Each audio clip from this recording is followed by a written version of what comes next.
Traveling can get kind of lonely.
Yellow. Let's see, mic should be on. Is my music too loud?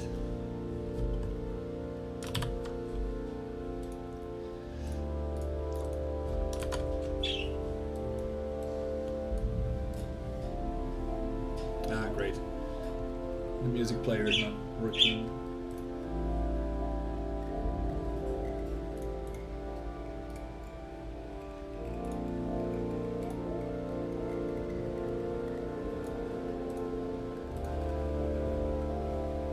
There we go. Oh, is Mark streaming at the same time again? Typical Mark. Not like he was streaming on Friday first, and I came in later because it came in more handy for my personal planning.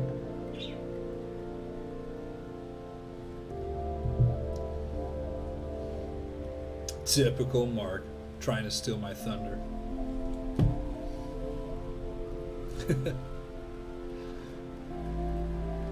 Actually, it's not ideal that we're both streaming on the same days, but it's just something that has to be done right now. What are you yelling about? But maybe next time when I have a course that I can do streams for, I'll see if I don't interfere with any other streams.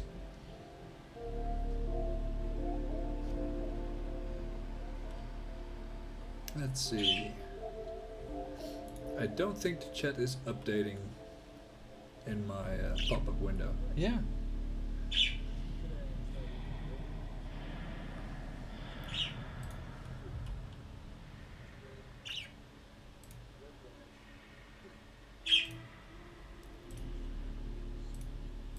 Weird. Guess I'll just open a separate window. Hi, Otterbird. Test 1-3. Oh, hang on.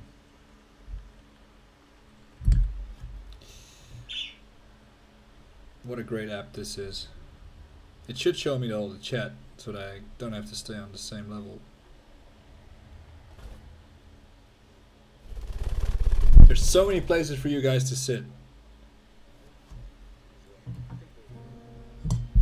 Why here specifically? Hey.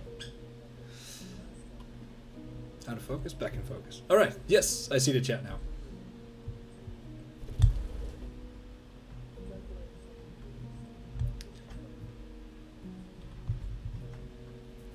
Hey. There we go. I reorganized my birds' cages and such, and now they're a bit cranky. Hello. What is up? See, I'm with it. I made a bit of a list of stuff I wanted to work on.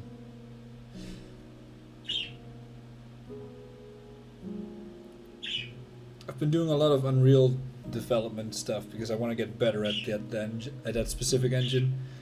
So I haven't been working on this much in my own time, but there's so much I want to make with this. And I had this huge list of things that I would love to implement in this game.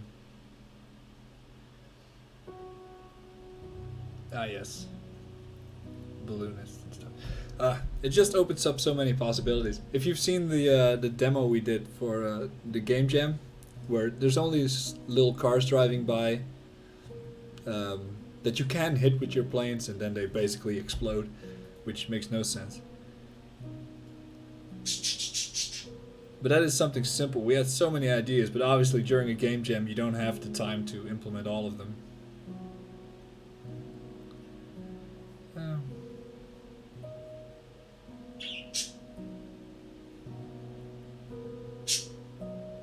Oh yeah, radio, holdable. Sure.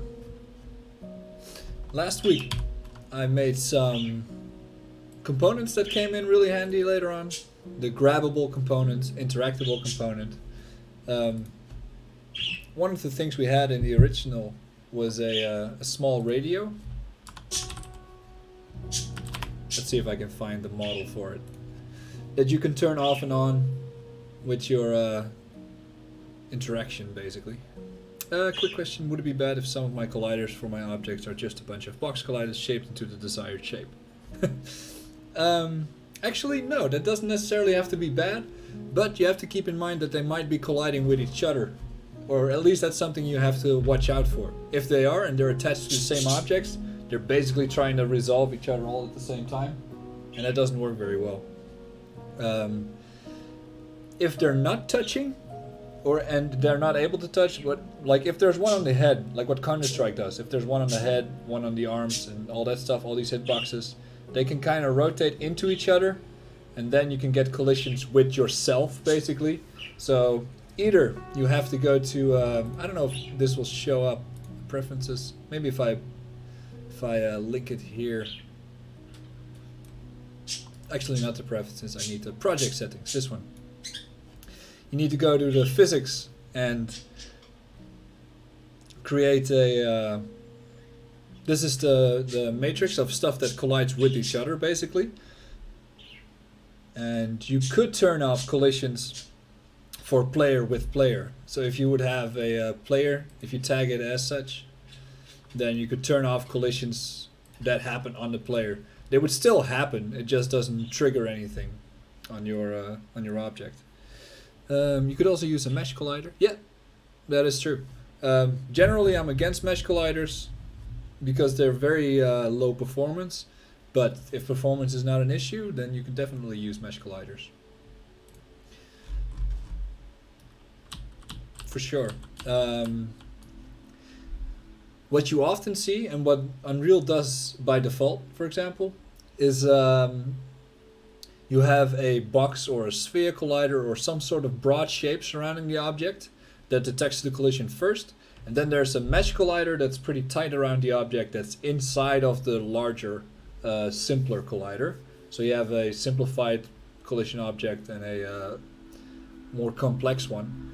And only if the simple one detects a collision or whatever, the more complex mesh will be used for calculations, which is good if you want to try to click on something or if you want to try to shoot something.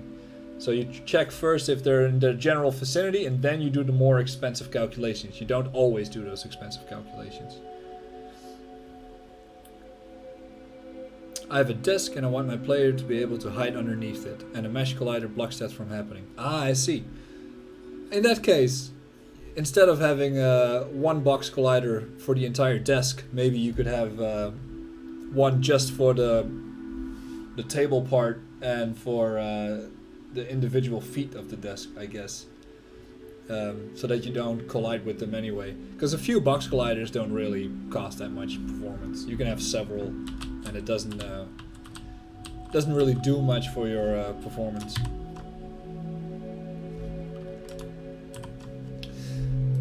Let me check if the VR thing is working. Yes. Just replace the batteries. Yes, that is working. I should do something about this camera because it is very close to my head. Near. Because my hands disappear when they're not super close, when they're like 30 centimeters away, which is default, I think. Now I can get closer. Yep, that's close enough. I can actually tap my screen. This near plane that you see here basically determines what the closest thing is you can see, and .01 means 1 centimeter distance. 1 I think is 1 meter, so everything that's further or closer than 1 meter is invisible, and the further you do this, the further it starts clipping objects. So this should be something reasonable. And for VR, you probably want it to be as close as possible because you often have your hands close to your head. You don't want it to awkwardly change or disappear. Yeah, I can get close enough. And I can't even make it disappear in the periphery of my eye, which is good, which is what I want. I think I made a grabbable. Ah yes, these are the old grabbable and such. I think this cube has a grabbable on it. Yes, interactable and grabbable. me check if that still works. Or did I change something? Grab. Nope, still works. Can get that pretty close. Still works. If I drop it, it just stays here. Can't pick it up here. Yes. Good. Fine. Now, the airplane. I should probably start over because I was using older stuff for this in the first place. Uninteractable stop interaction, last velocity. Oh yes. Do I ever update it? I do update it. Uninteractable last interaction. Do I ever do anything with this?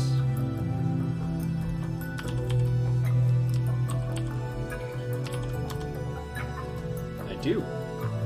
Well done me. Is this ever called? I have to go through my own code again. It's been a week. Oh yes. And the update of the interactive.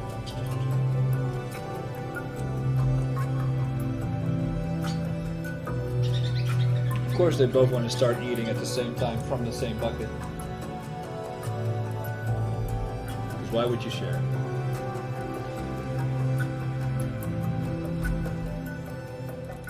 Yes, and it retrieves the velocity from the trackable object. That is good. So at the moment of release, I add force in that specific direction. Last one is yes. Uninteractable stop interaction. Yes. Except for the cube, in this case, is kinematic, so it doesn't fall to the ground. The add force doesn't do anything.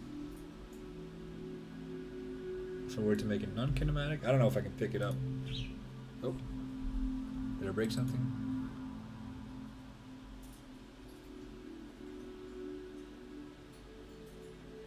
What did I change?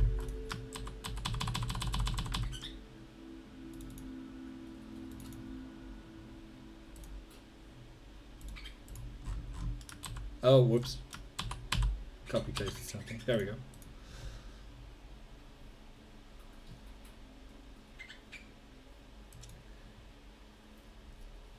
But yeah, it's regarding the desk problem. It's good practice to keep your objects as simple as possible, especially your colliders.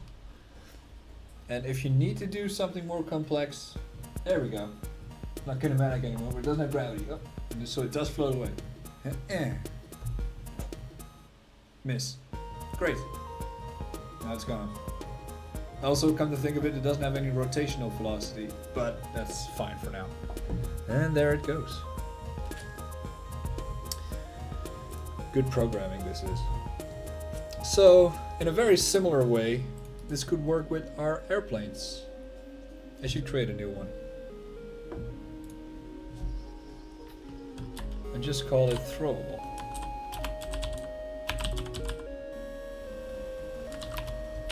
Come to think of it, should grabbable also mean throwable? In this case, uninteractable stop interaction hooks into that. Grabbable doesn't do anything else. Maybe grabbable needs a release, so it can handle it differently based on what it is. In fact, I think I might do that. I'm going to create a component specifically for throwing grabbable objects. And I'm going to call it XR throwable because I'm so unique in all of these names.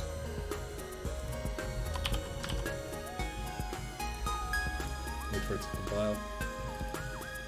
There we go. Zoom in a little bit for you guys. And this one is going to require an XR. No suggestions. Wow. Grabbable. All of this can go. Because right now, I'm doing that here. I'm adding the force of the last velocity to the rigid body. And I don't think I do anything else with the rigid body. No. And I don't actually think that is the responsibility of the grabbable object. that should probably just attach it to whatever it's grabbing it. Yawn. Throwable can handle stuff being thrown.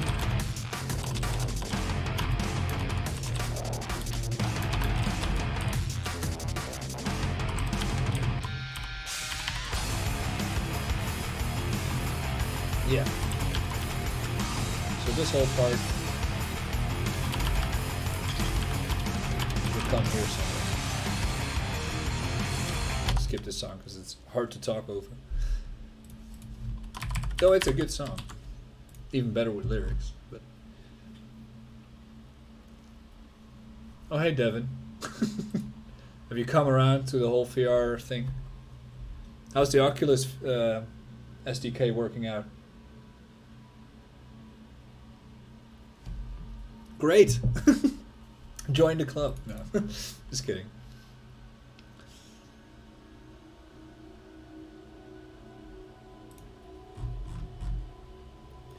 I did see I got an email they released an update because everything needs an email now. Not sure if it fixed anything, but it did seem they're working on it.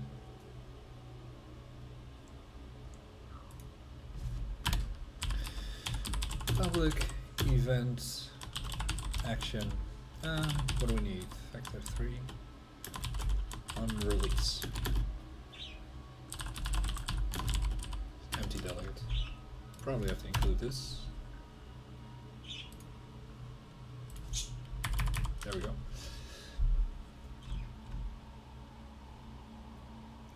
So instead of it doing that automatically, I'll just call on release. Actually, I'll pass along whatever interacted with it as well, not just the vector. So the interactor and the last velocity it had, which we'll keep track of. Only cost me 5 weeks. That's a steal. If you got paid for this and this was 5 full-time weeks, that's 200 hours or so worth of work. Man. So you earned yourself a cool 200 times 40, 8,000 euros. Let's say you work 40 hours a week and earn 40 bucks.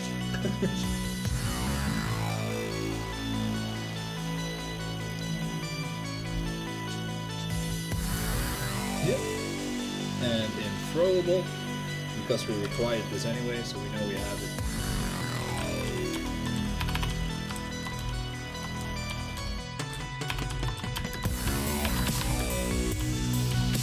Create a method.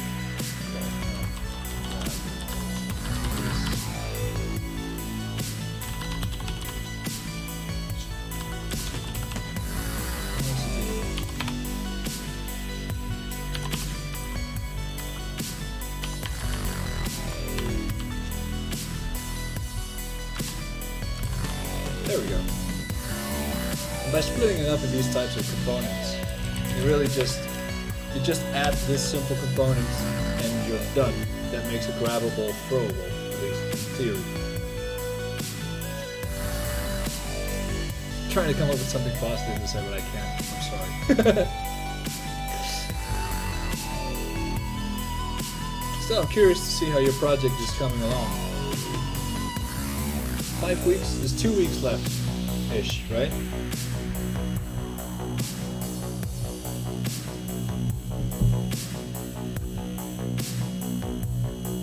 Left.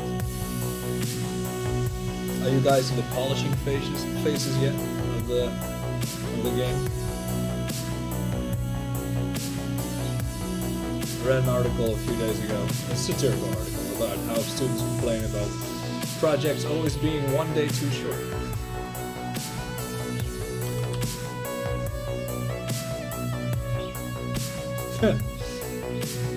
Keyboard technology. Yeah, I should maybe. It's this mechanical keyboard. This should be kind of silent. It's a dust keyboard. I should maybe switch it out with my other Oh, the music might be a bit louder. I was. Let me change that down a little bit. Not sure if this works. I was messing with it because previously it was only hearable through my microphone, which wasn't really the point. All projects are too short, by definition. Whether they're 8 weeks, 2 weeks, 3 weeks, doesn't matter.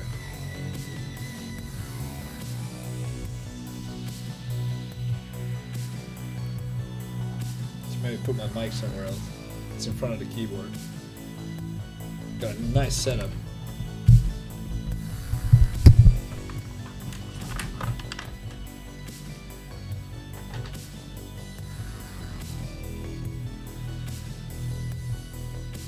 Music better like this? I turned it down a smidge. I can't really hear the output.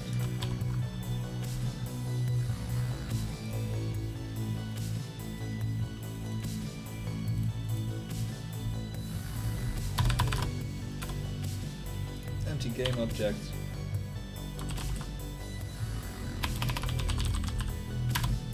Airplane part 2.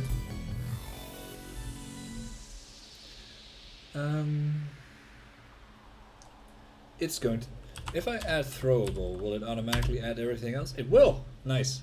So it's interactable, and grabbable makes it throwable, and throwable... Oh no, throwable makes it grabbable, grabbable makes it interactable. Nice! I didn't actually know that would work with several levels.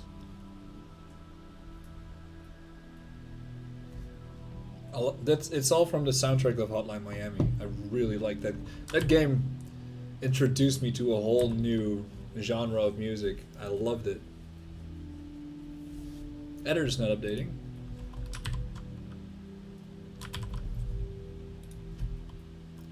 Let me reattach it.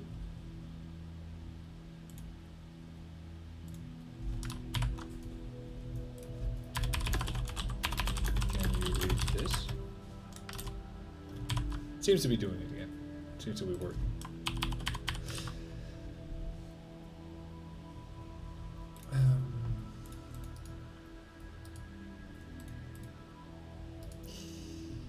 Empty. Just a mesh. Mesh renderer. Mesh filter. In this case, airplane. Oh, what's it called? Oh, the P Cube 2. Sure. Probably add a material. There we go.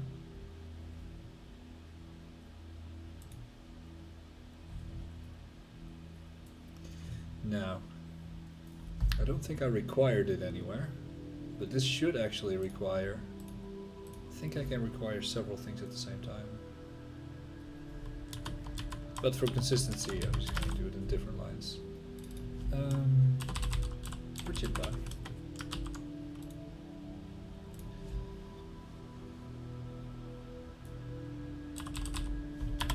And I'll add one myself.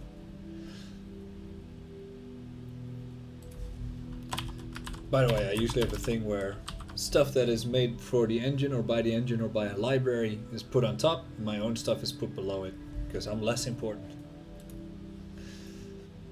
in that specific way. I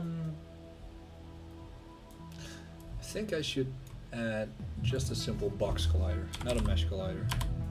That one's way too big. way too big. The mesh is tiny compared to it.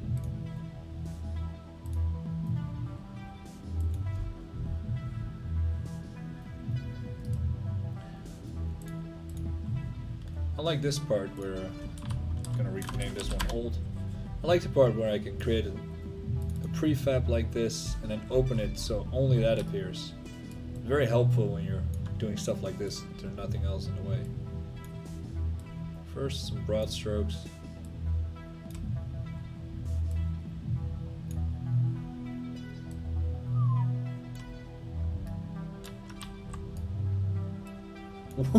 Oh, that was way off.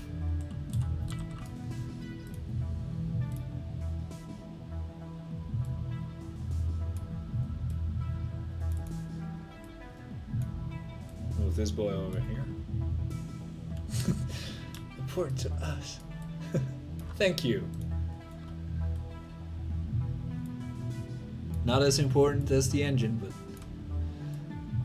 it's nice to be appreciated. I think this is close enough. Seems to be very close to 0 as well. But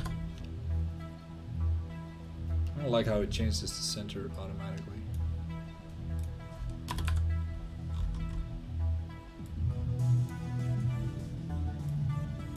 This is fine.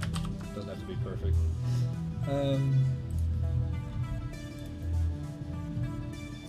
Rigid body, use gravity. Now, do I disable gravity on? Oh, that's so sweet. Should I disable gravity automatically when I hold something?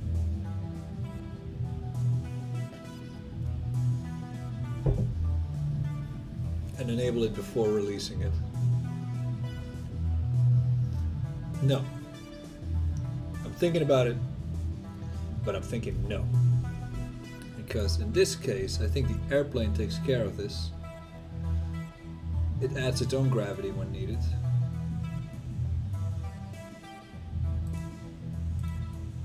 Now let's just see how this works for now. Use gravity off. Kinematic off.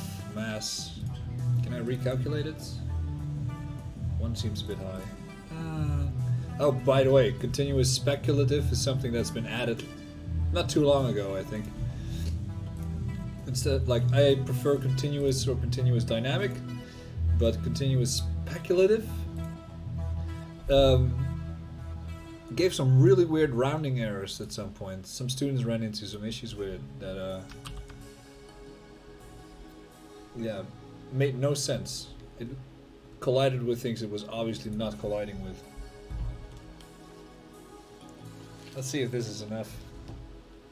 Where is that plane? Oh.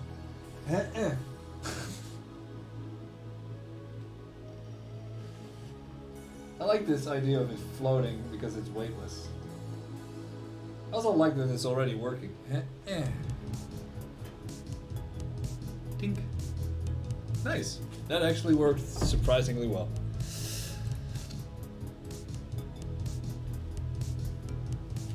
Now, as you can see, I should probably place it a little bit lower. As you can see, it attaches it to my hand kind of awkwardly forward. Like, this is how I hold my hand naturally when you want to throw it. So, the place where it attaches, I should probably change it. No. Dang it. This is more like darting. So I should probably add an optional interactable, grabbable. Yes, grabbable should probably have a point where it attaches to a what's it called? A socket. I think it's called a socket in Unreal, and I think that's a great name. Or just a pivot or point of attachment or something like that.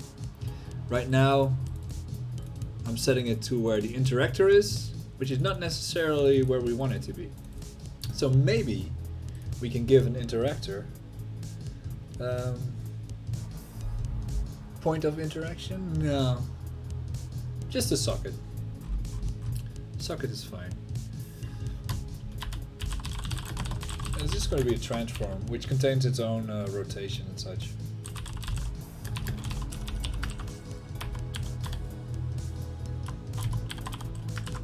I'll zoom in a little bit.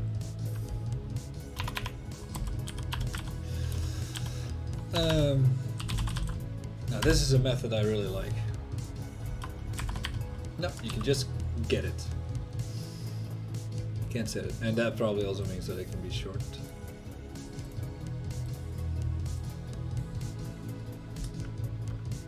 Ouch. No, don't do that.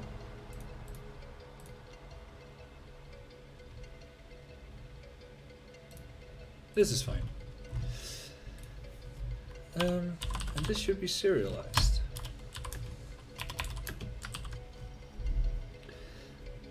So that I can attach it from the editor. Man, these stupid mosquitoes. I need to teach my birds how to do some mosquito hunting. I've been bit one too many times. I'm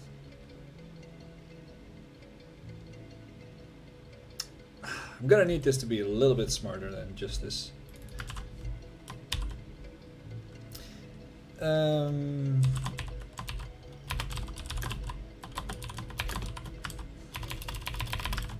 So if there is no socket, we return our own transform.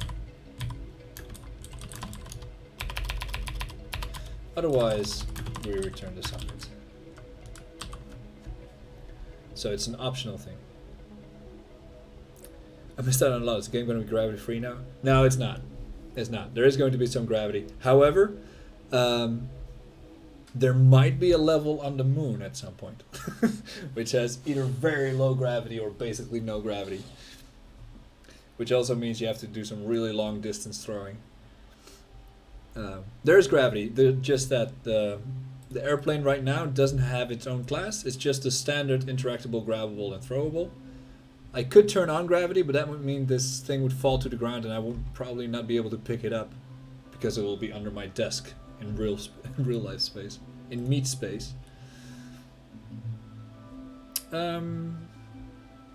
Yes.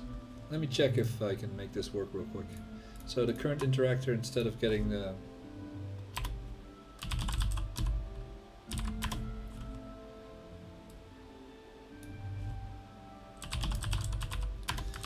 retrieve the rotation and such from the sockets, which now should make a difference. Not yet, at least. Where'd it go? Ah. I'm gonna place it a little bit lower. Or I should place myself a little bit higher. I don't think it's taken into account that I'm sitting. Place me about a meter higher, as if I'm standing.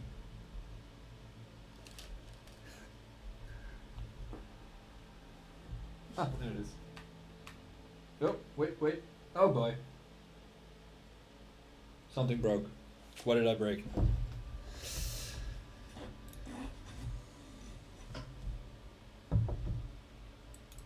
Oh, the socket hasn't been set. Yes. Oh, whoops. Big mistake. I like that it does float away. Ow.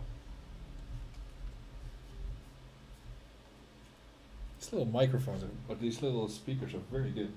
There we go. Grab it. It's still attached to the hand in the awkward way. There she goes. Floating away. Next stream, how to build tables and Unity to put your paper plates. Well, actually, during the game jam, we did really kind of rebuild the desks we were working on just so we wouldn't bump into them in virtual space. And put them inside of the game. Because otherwise, you're flailing around your head. And yeah, it's not a good time if you accidentally hit something. Not good for the controllers, not good for your hand. Interactor. It's this boy over here. It's just a hand, which is still a little cube. Let me just move this out of the way a little bit. Oh, I guess I can do this in the prefab. Now, I'm gonna add an empty game object. I'm just gonna call this sockets. And it's going to be slightly in front of your hand. Just estimated around 16 centimeters. And probably rotated. Oh, not this one. Like this, about 90 degrees that way. I guess you could even have multiple sockets at some point. And then save that. Hopefully the right hand gets updated automatically. Yep. Neat. Yeah.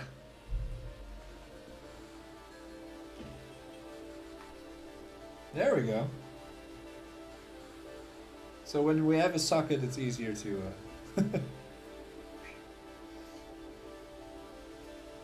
Though I guess we should now also calculate velocity based on the socket, not on the hands. I'll get to that later. Yeah. Oh, it doesn't release. Stuck on my hand. Why doesn't it release?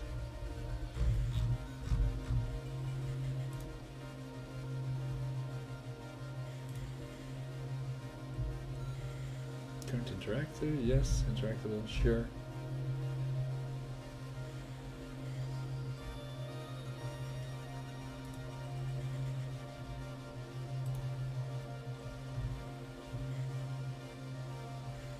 Yeah, why doesn't it release?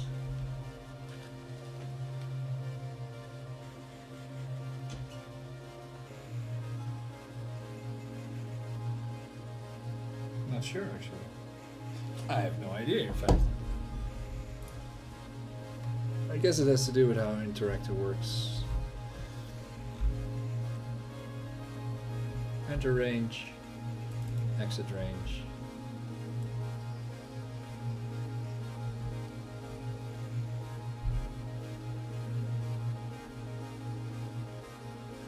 Trackable at velocity.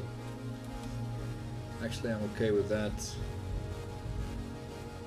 Ugh, actually, if we do have a socket, we should probably track that specific velocity. But more on that later. First, I gotta find out why it isn't working. How to throw a paper airplane. Step 1, grab the plane. Step 2, release the plane. Well, it doesn't always work like that.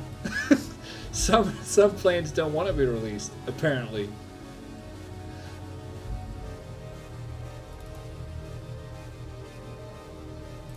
It must have to do with this. This current interactor. Oh, this is still outputting a lot of stuff. Check and disable.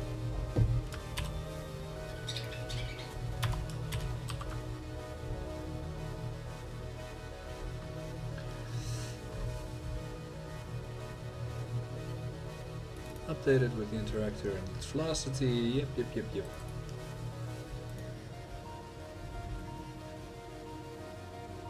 I guess an interactable has its own velocity that we should keep track of. Well,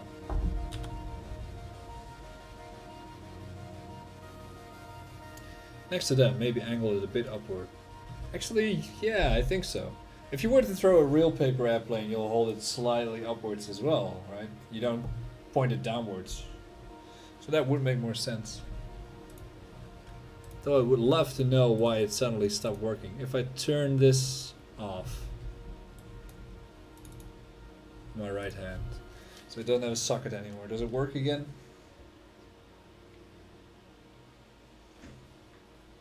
Yep. Pretty well, in fact. So it has to do with the socket.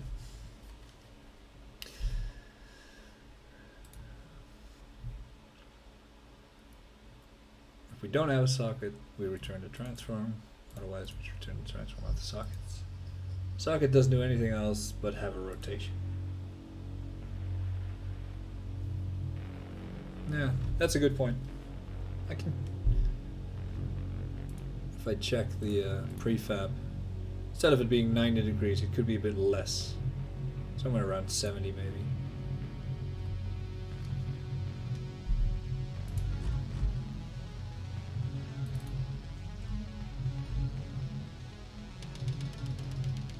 Oof. I updated Rider and now it gives me all these messages about, oh no, you can't call it that because this is not the proper name for Unity stuff. Even though it actually is. Public methods start with an uppercase, etc.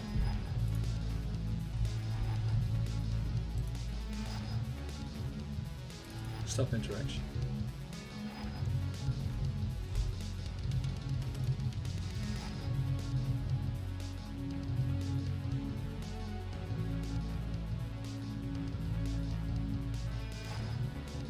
Yeah, I don't see why this doesn't work. All I changed was this. Basically.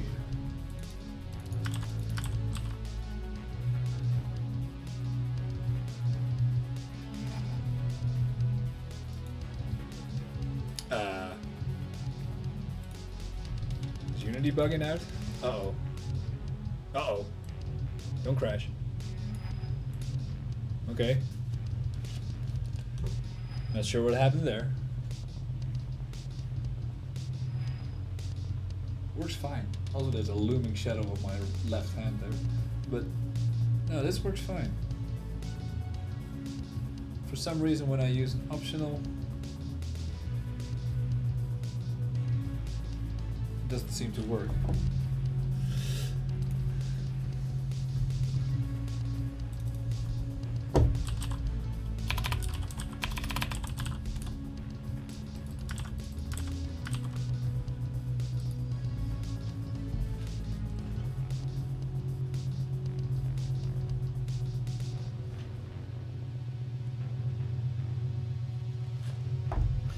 Still fine if it's not attached.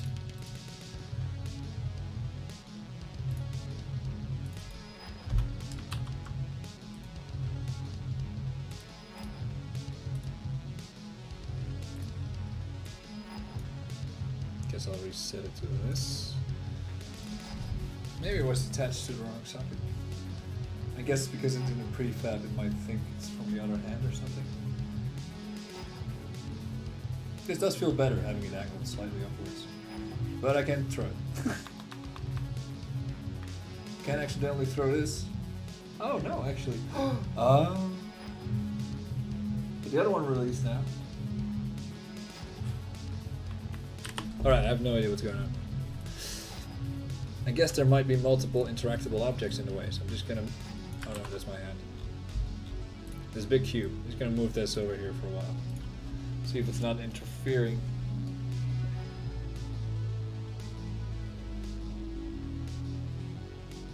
Nope. Alright, debugging time. Is unstop interaction called? Stop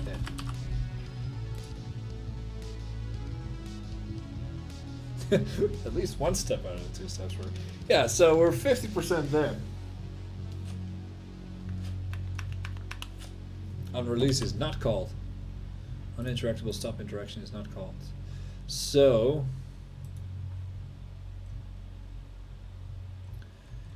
and it should be called here. Interactable error. Oh, because it moves out of range immediately because of the socket. So on stop interaction isn't called because it's removed from the... Well, at least I know what the problem is.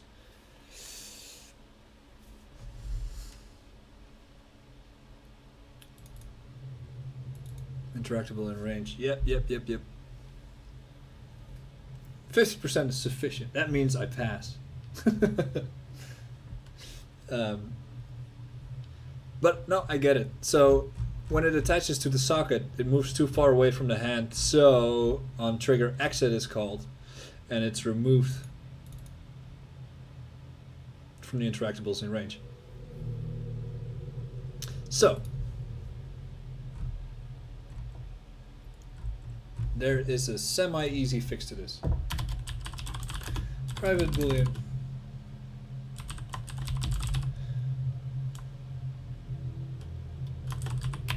is holding trigger. You could try and set this to the tangent up of the head. Oh yeah. Yeah, you could do that. But the point is, for like, I might want to have different sockets in the future. Like if you hold an airplane and you want it to appear like this above you, but if it were more like a gun, it should probably fly more towards the palm of your hand. And if it's like an umbrella, it should be like at the bottom. There's several different principles that I want to apply there. Sockets should have better names than just socket, though. Otherwise, if there were just one position, that would be fine, setting it to the tangent.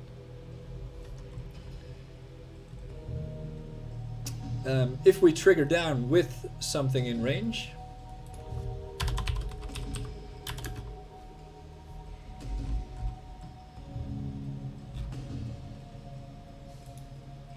this holding trigger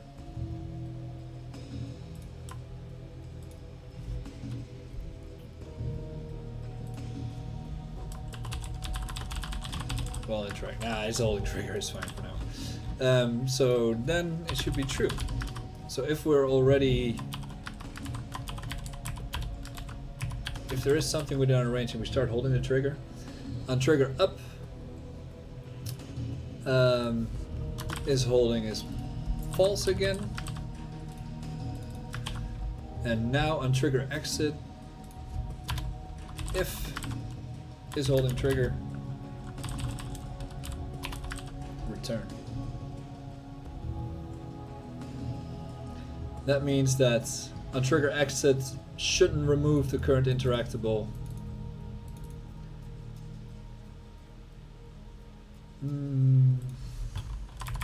Maybe I should do this only if necessary. So here. So basically, it won't release the interactable if we're still holding it, even if it flies slightly further away from it. As soon as we release the trigger, it then needs to be released. So if we have an interactable, so this part needs to happen as well.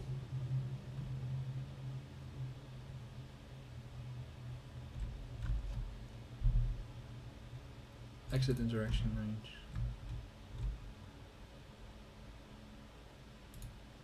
Actually, this might still be okay. It just doesn't need to be set to null. This is okay. It does exit interaction range, but it shouldn't.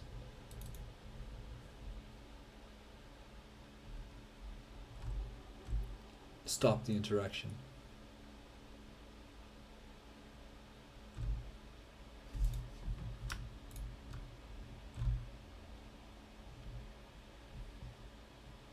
Dang it. I need a state machine for this, because I need to keep track of 2 different states soon. Let's just fix this first. Interactable and ranged if we're holding the trigger does not become null, so that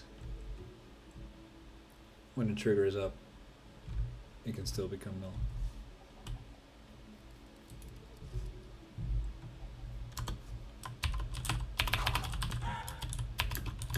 Yep, there's the chicken killing music again. This is a pretty long playlist, but still this shows up every time. Alright. Stops the interaction, sets it to null.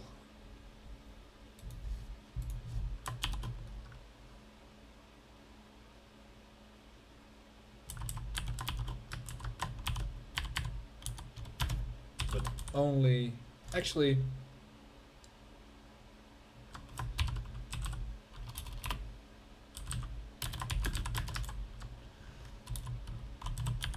only if we're holding it.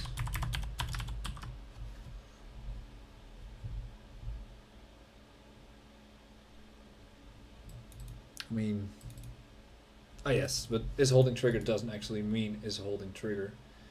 It actually means is holding trigger on interactable.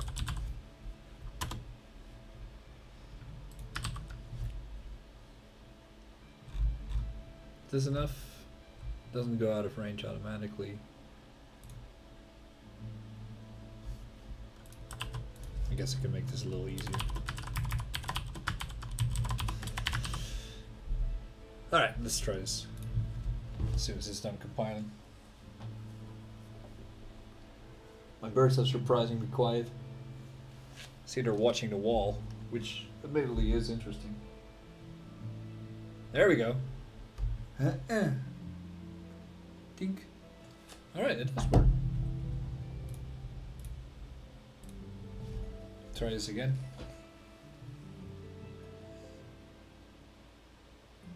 Pick it up, flies towards the socket. Let it go gently, it'll float away. Pick it back up again. Nice.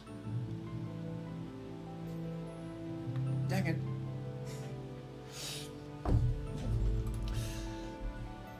Alright, that's much better. I can remove this.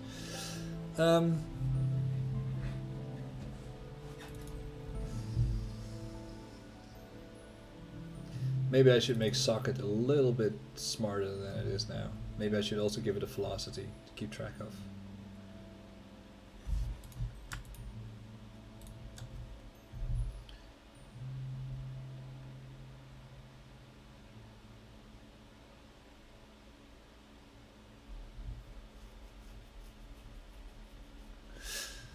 Maybe.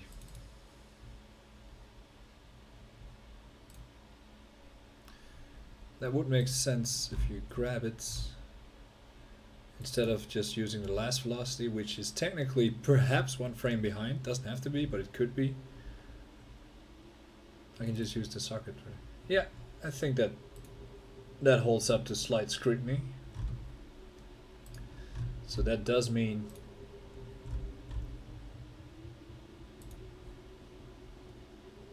yeah. That does mean that this needs to be not a transform. Nah, I'll do it later. I'll get around to it later. Because then I'll have to make this a socket, but then make a specific class for it that keeps track of it.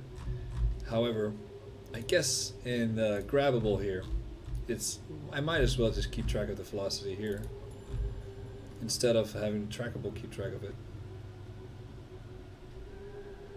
Have the object itself keep track of it. So this is still important because this is the object that's holding its velocity.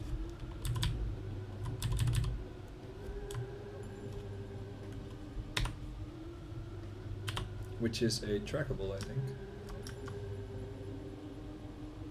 It's becoming complicated, but we're almost there. I think we almost have all the objects that we need to build this entire game.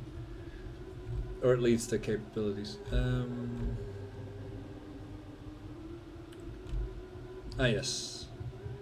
Previous position velocity. Yes, this is of your hand, basically. And the grabbable.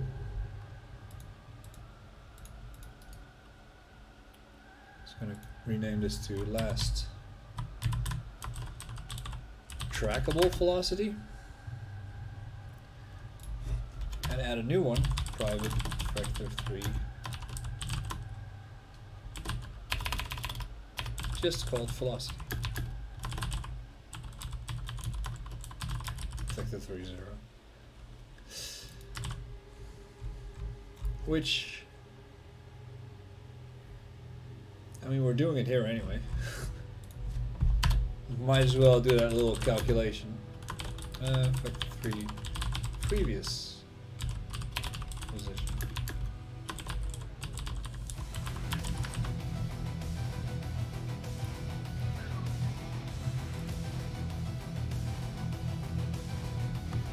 It's local position.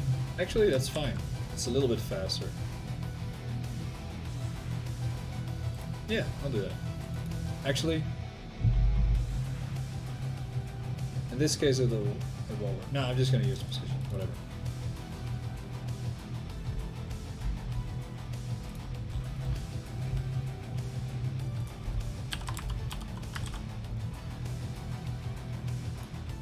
Pretty much copy this.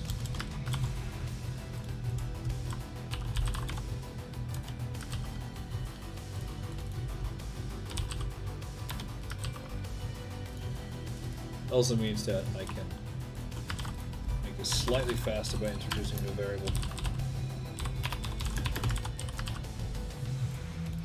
Because it's used in so many places.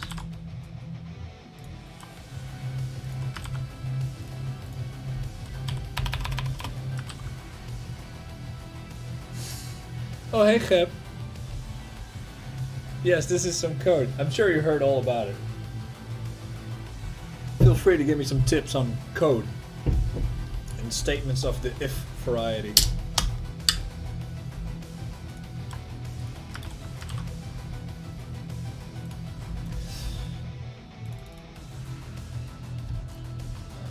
I guess the only thing we need to add now is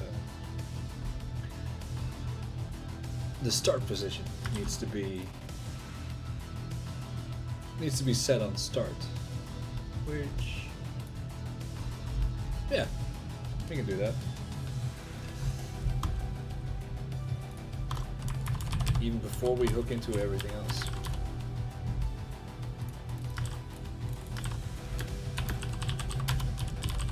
This basically means that the previous position, the first frame, will be 0. Or at least it will, the first calculation here will be current position minus previous position will end up at 0. So the velocity doesn't break. And instead of the last trackable velocity, we pass in the velocity now.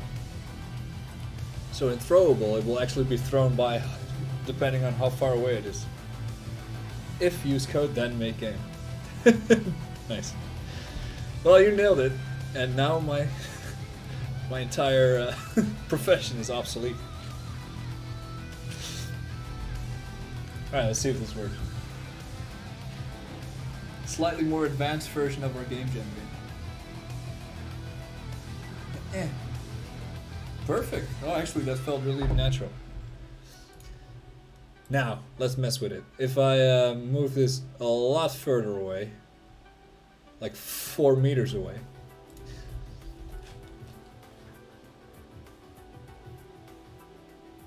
And I pick it up. There it is, all the way over there. Boop, I win. So if I throw it now, wow, that actually works. Sweet. So it does use the velocity of the the distant frames instead of the velocity of your hand, which is awesome because that means you can throw it really fast.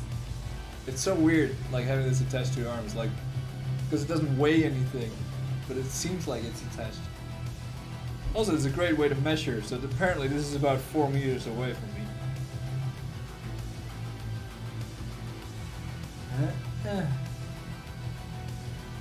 There she goes. You can throw way faster now. Right, should probably undo this a little bit again. Maybe even move it a little closer than it was. Not exactly sure how far away. 16 centimeters.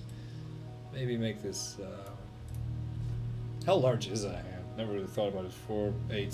Around 8 centimeters. So here, this is about. Let's say 6. No, this is 60.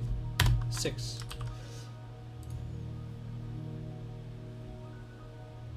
Hey Gab, do you have any ideas of what to implement next? You're still there? It's your game too, kinda.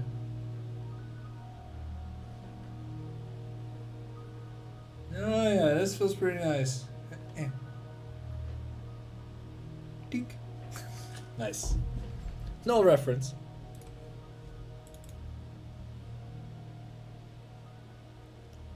Oh, whoops. Set it to no.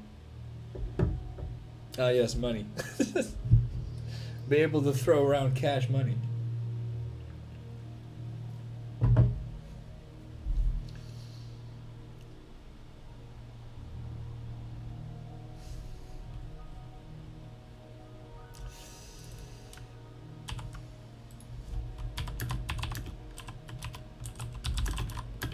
Need to add an extra check here.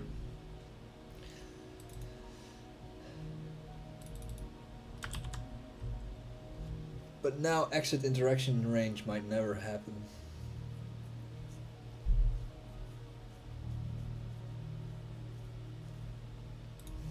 That's a problem for future Ron.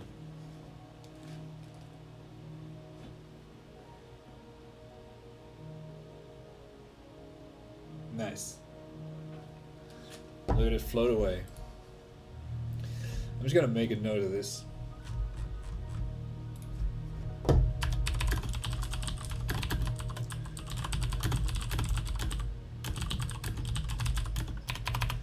gonna make this into a state machine at some point, but not right now, because it's not funny. It actually requires some thinking. Well, I was wondering about the haptic, to be honest. The haptic, as in the haptic feedback. I did a test with that a little while ago. A trigger down in front of programming. Oof. Oh yeah, this one.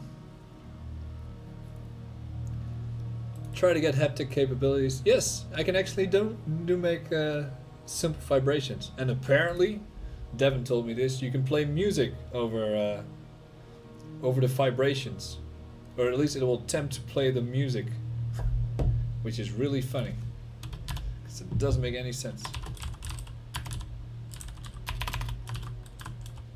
Send haptic buffers. Yeah, you can send a buffer.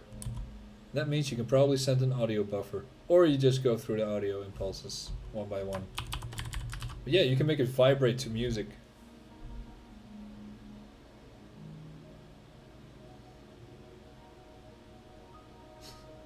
Actually, this is kind of it already. I think right now it's in this part, but in routable interactor.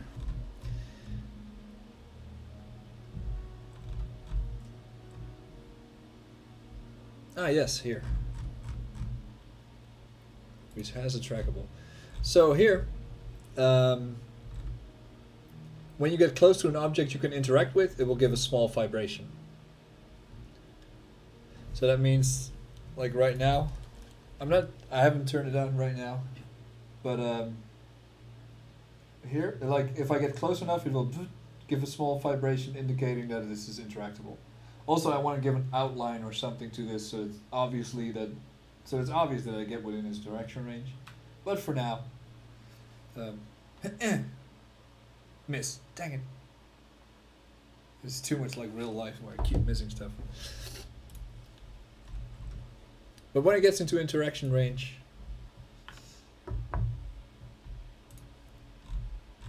I could give it an impulse. Haptic capabilities supports impulse. Yeah.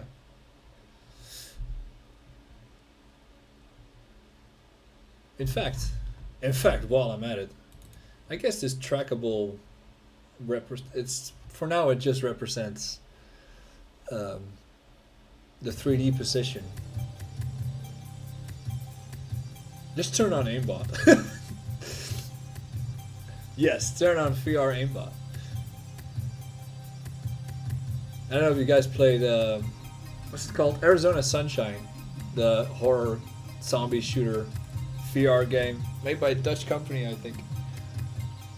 I think aimbot looks very suspicious because you can really tell where somebody's aiming and then suddenly the bullet just goes completely in a different direction.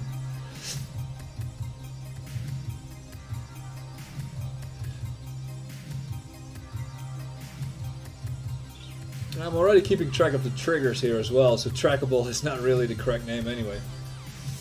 I'll make a note.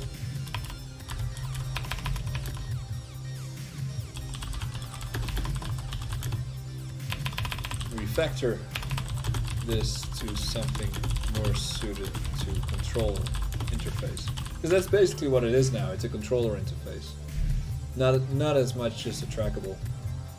Trackable is a part of it, but by doing this, I can also add a public methods. No public methods yet. Voids.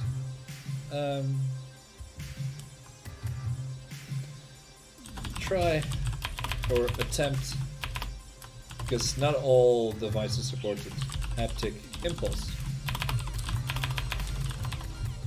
with some default stats.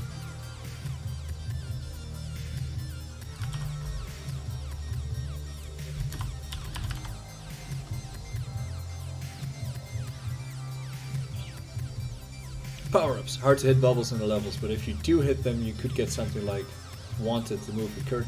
Oh! The Angelina Jolie movie and James McAvoy when he was really young.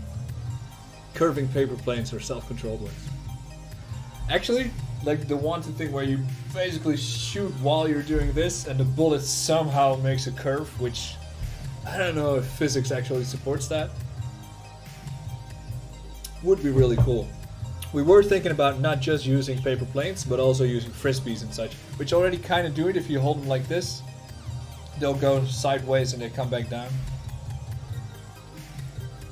Movie had some really cool visuals, that's for sure.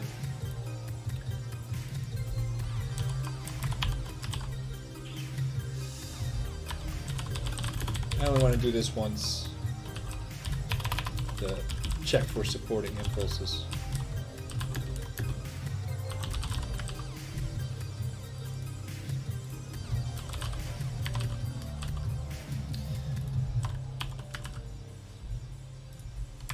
That would be really cool. I am thinking, we are thinking about different types of power-ups. Because there's not much you can do. Usually we just wanted to play with the gravity. And that also means introducing something like a what's it called? A black hole or something like that would trigger at some points, which has like a massive gravitational pull that pulls the plane towards it. But that you could also use to curve it. If you throw hard enough, it would just curve around it. Is there a start already? There is a start. Good.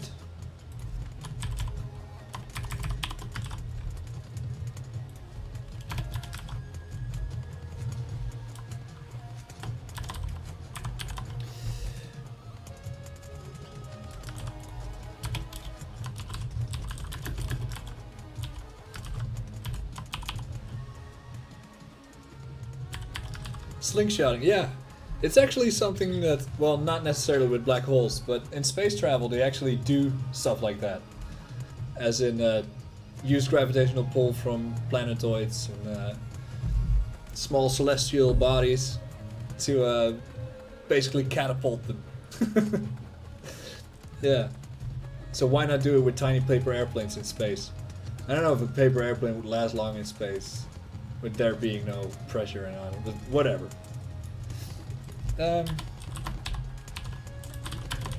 If it supports impulse,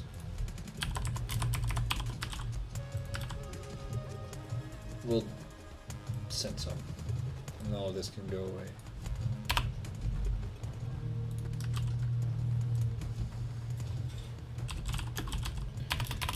Actually, I'm not 100% sure what channel is. Let's decompile this. Doesn't say. Well, to the documentation I go. Oh, heck yeah.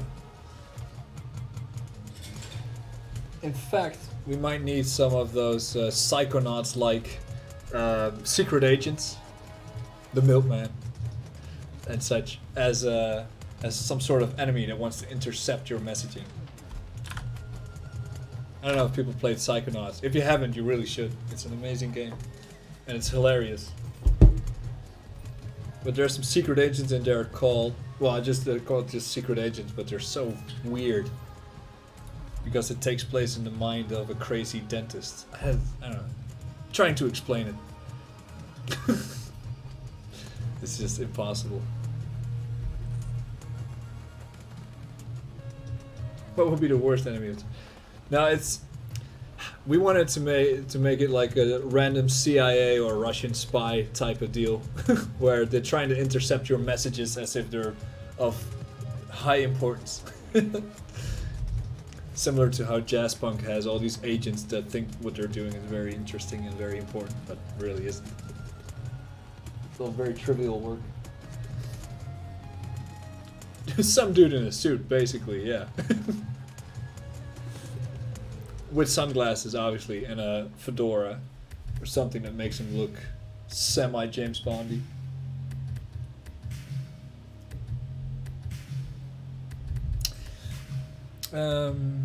Haptic feedback. Sorry. I just want to know what the channel does and if that needs to be a...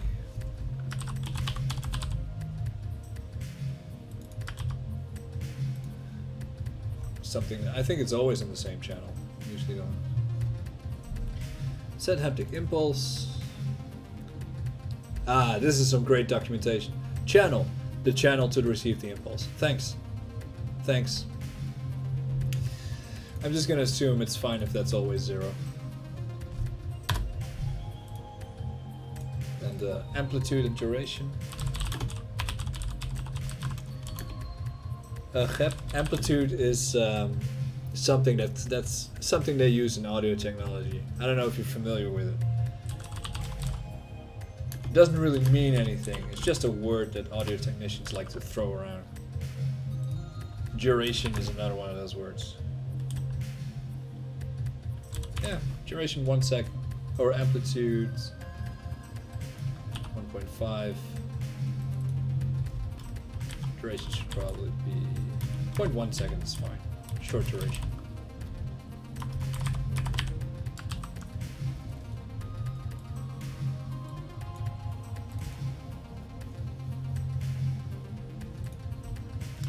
And now when the interactable interactor.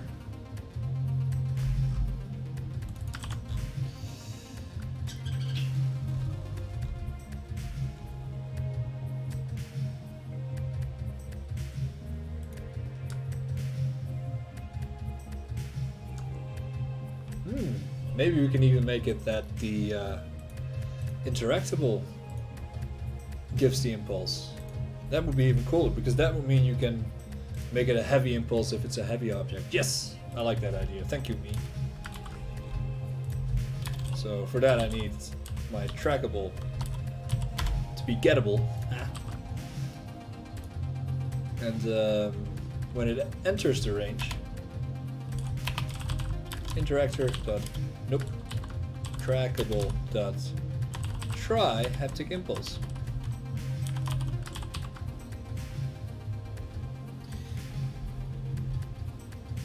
I am the milkman. We had that cool bow game we played on the 5. That haptic response is still something really impressive to think about. Amplitude of the duration that is channeled through the subwoofer. A predator drone.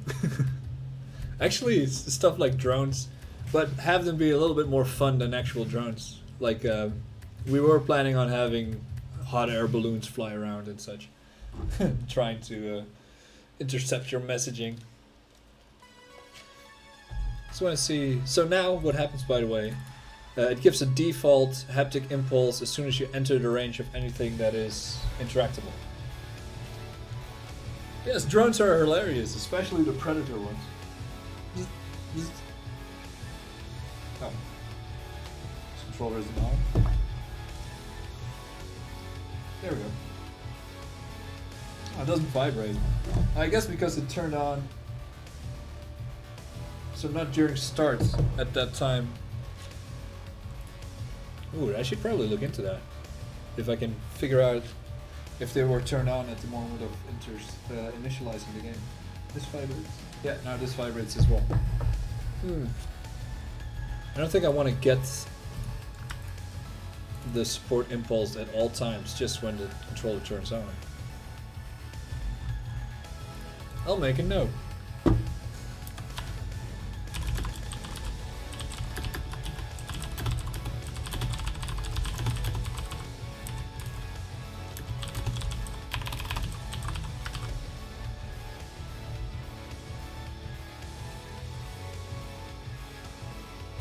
Yeah, or the Iranians. Oof.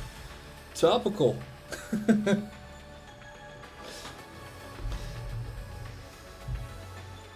Yeah. That's what we in the business like to call a clusterfuck. That bow game was part of the laboratory that came with the Vive, which I think you can also play on Oculus now, which is also Unity, come to think of it, and it uses haptic feedback to simulate drawing the string, because you're holding the bow in your left hand and you're drawing the arrow back, you're knocking it with your right hand in my case, and you can almost feel like the string tightening and feel like I would believe there's resistance, but obviously there isn't because there's nothing holding you back. But just the simulation of the engines, the haptic feedback is so well done that it feels like you're actually like pulling an arrow backwards and knocking it into a bow.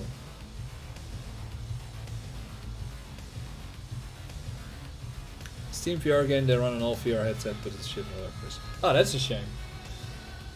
I guess because the tracking of the Oculus is kind of lacking, I found. Though I hear the new Oculus Quest has some impressive, well actually I heard it from him, has some impressive tracking for what it is.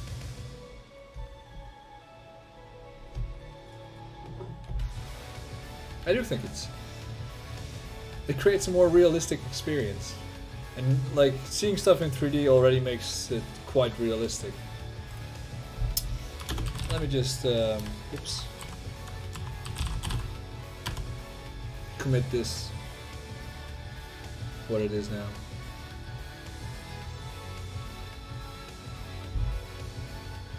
Is the haptic feedback better in the 5 controller? I don't think I've ever have used any games that utilize haptic feedback correctly yet. Let's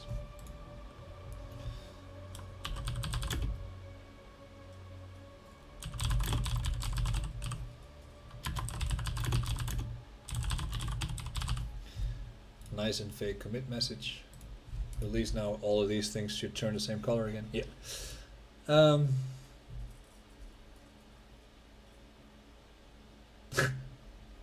Yeah, it was made for the Vive. Obviously, because it was made by Valve, or the people at HTC using Valve stuff.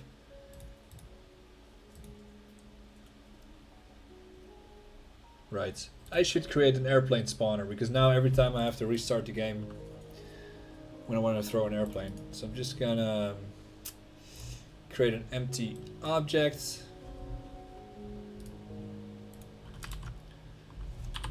Call this stack of paper.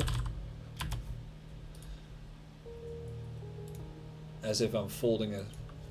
Does anybody know the dimensions of a standard A4 sheet of paper? I think it's something like 27 or so centimeters by 18 maybe? Not 18 meters, but 0.18.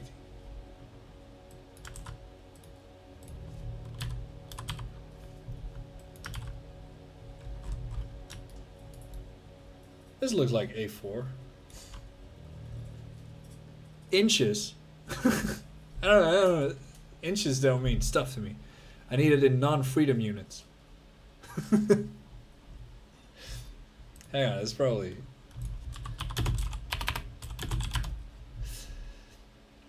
(21 by 29.7). Wow, I was off.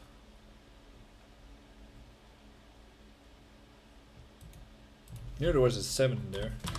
29.7 by 21. There we go. This is a stack of A4s now.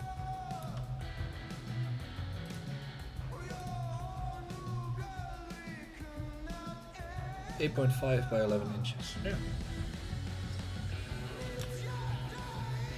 It's much more neat in inches. I guess this is not a European standard. Place it here somewhere.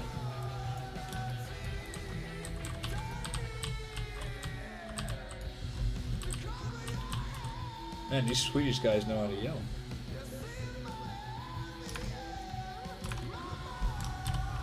Though I do like this song. I am going to skip it because it's hard to talk over.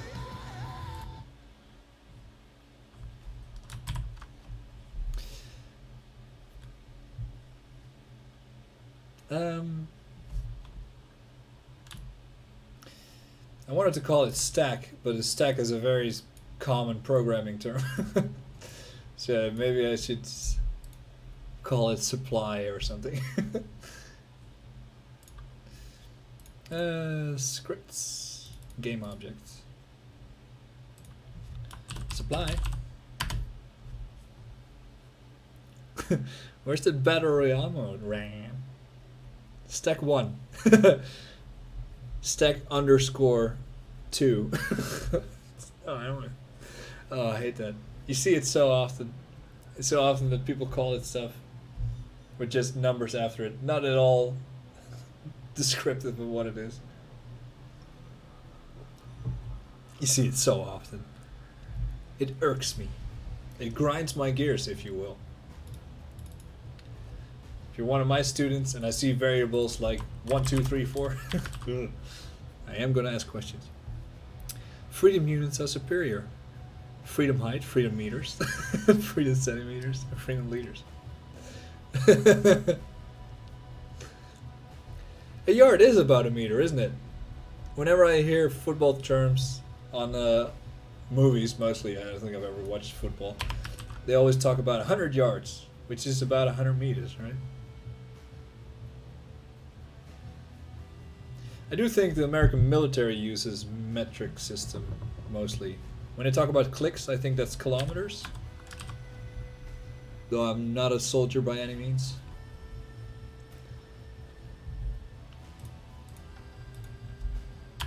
Freedom units. I think there is one other country that also uses it, which was relatively obscure. Though, I mean, I think Canada kind of uses both. I think the UK kind of uses both. Nothing wrong with it. As long as scientists are on the same page. I don't think you can switch Unity to use inches instead of meters, though. Maybe with some hardcore mathematics. Pretty important stuff. The argument that I've seen floating around for not using the metric system and using the imperial system is that it's more relatable for normal quote unquote non-scientific people, like a foot being about 30 centimeters and stuff, and something that's semi-relatable. I kind of get where it's coming from. I don't think it should that make that much of a difference, but I get it. I get it.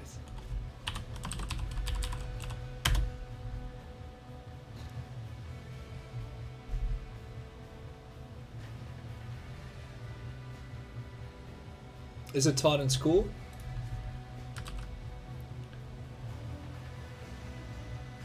From when it was, yeah, it's relatable to the average person from when it was thought up. I think that was kind of the idea behind still keeping it around.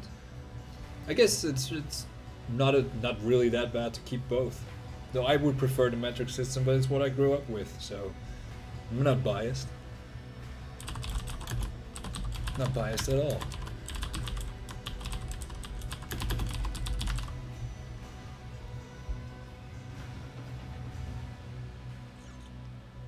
Yeah, that's true. When it was thought up, I guess that is. It's pretty long ago. It wasn't meant to be a very accurate form of measurement. It was more like to give people a closer estimate of what something was like, because people didn't used to be able to do calculations very readily. Though arguably they can be set for a lot of people still. So. I didn't learn the metric system until I was in a sophomore year of high school. That seems, I want to say pretty late. How old are you in your sophomore year? Like 15, 16? 16. Yeah, I think that's still fine. Before your 18th, I would say, because after that, learning new complete systems of measurement, I don't know how easy that would go over.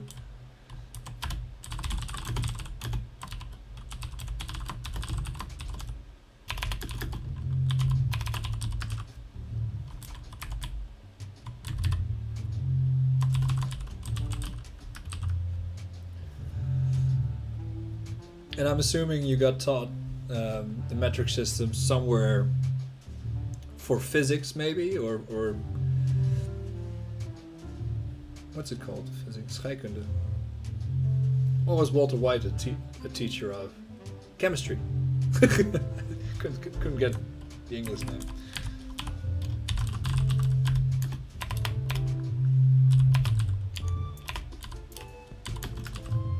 I don't remember this one.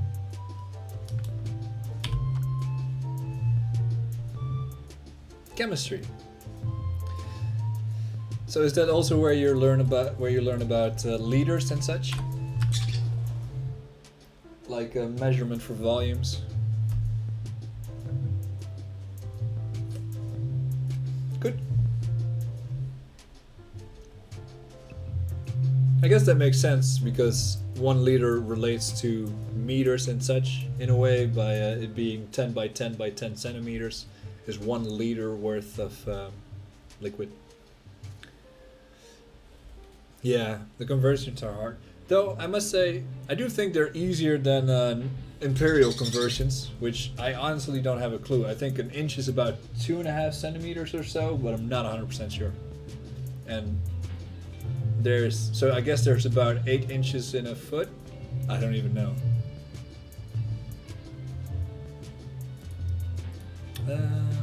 Right. This needs an interactable component.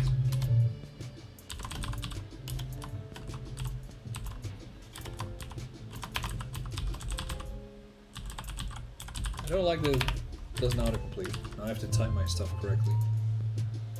12 inches in a foot. I was off. I was kind of way off. Then I don't know how large is an inch. 2.54 centimeters. Yeah, okay.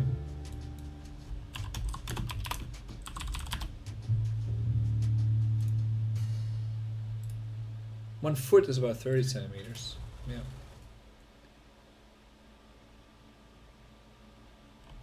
Yeah. Even more fun is when you're talking about temperature outside. When I heard, like, I remember thinking when I was young, when they were talking about in Friends, I think, that it was like 100 degrees outside. I was like, oh my god, that's deadly. How many feet are in a mile? I have no idea. A mile is about 1.6k. So 4,200 or so? No. I don't know. I'm gonna seem really ignorant if I say anything wrong.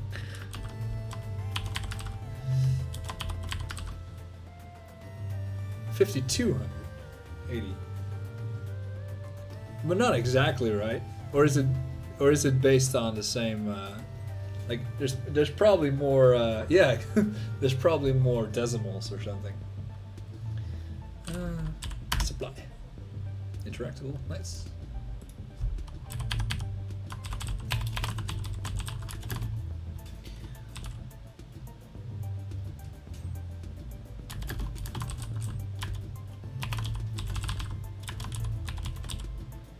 Oh, well, not this one.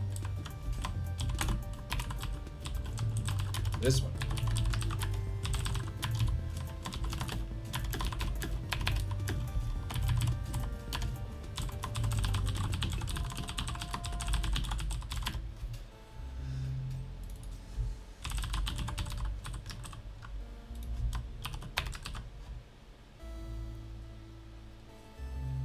Do code stuff. I am doing code stuff. I can do two things at the same time. Gep. You do audio stuff. I need the sound of a paper airplane hitting a wall. Which is probably not very loud.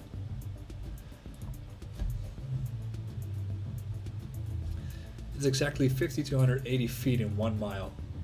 My god. Calculating these distances, these conversions in your head. No wonder a lot of Americans are good at doing calculations in their head. At least the people I meet that are like into programming, because you kind of have to. It's actually called a brackety boy. Actually, this is a square brackety boy. This is a curly brackety boy.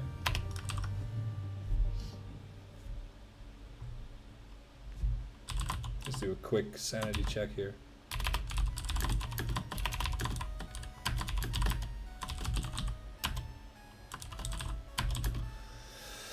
In your own position, own rotation. I am going to move it upwards slightly.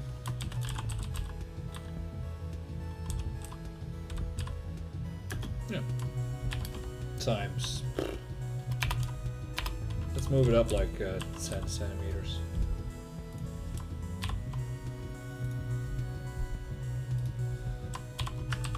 Alright, so what I'm doing now is when I interact with this stack of paper, it should spawn a paper airplane slightly above it that I should be able to pick up.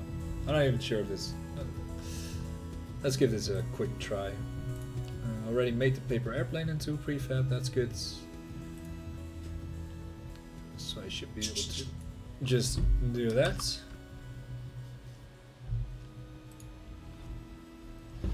Let's see what happens.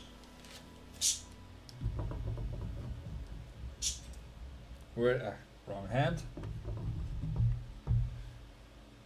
Pop. Nothing. Also, my birds are freaking out.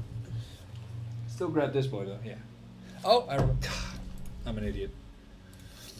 I forgot to put a collider on this.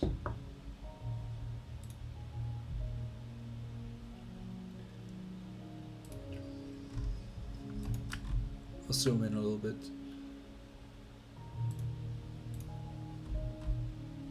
You know, I should really require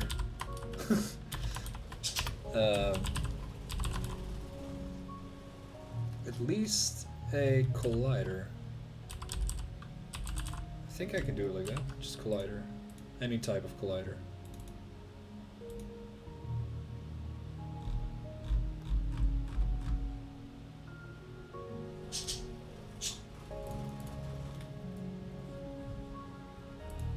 It should now, at least when I try to start it, it should give me an error. Does not. The reason why a mile is... Oh, hey. Wait, came by for a quick tap on the head? That's lovely. The reason why a mile is because in 1592 the British wanted to standardize the measurement. 1 mile would be 8 furlongs. Furlong is 660 feet. What are these measurements? This sounds like Harry Potter.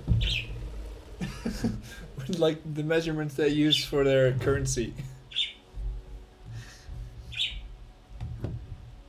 Which, I guess, to British people would make a lot more sense.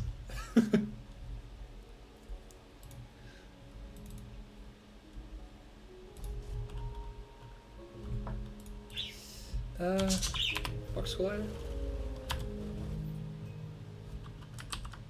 I guess the sun's going down, so they want me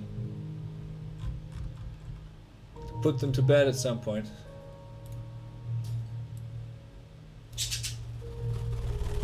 Hey, you wanna sit on my mouse hand?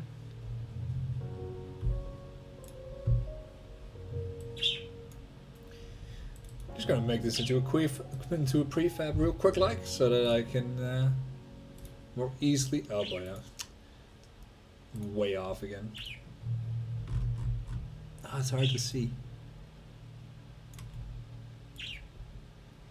around this stack of paper. What's going on?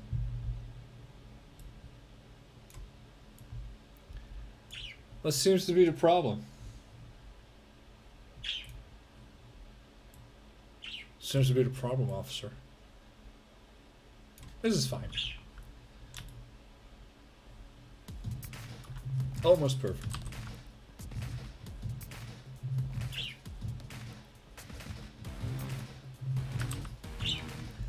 Hey, I need my hands. Want to sit there?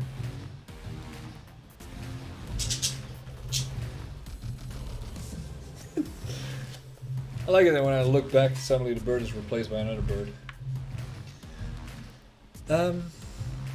Did I attach a rigid body to the hand? No, I didn't. Maybe I can attach a simple kinematic rigid body to the hand, because otherwise, one of these needs a rigid body, because otherwise it doesn't trigger. But instead of requiring everything, no, it doesn't trigger right now. A rigid body on the objects, which I guess doesn't really make sense in this case. I'll add a rigid body to the interactor. It doesn't do anything. Oh, wait, I should do this in the prefab. Just so that it can interact with everything that has a collider attached to it.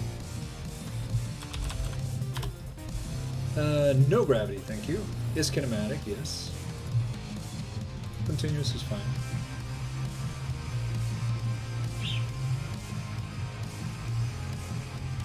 These birds seem so wholesome.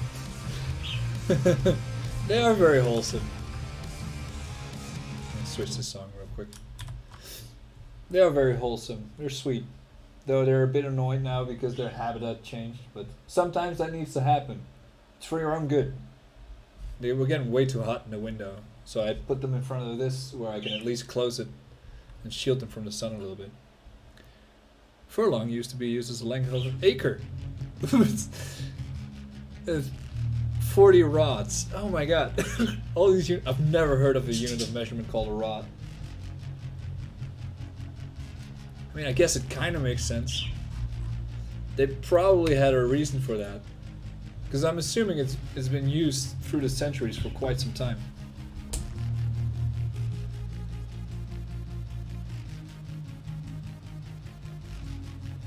If you watch these lives for your own type A, or if you watch these for the birds type B.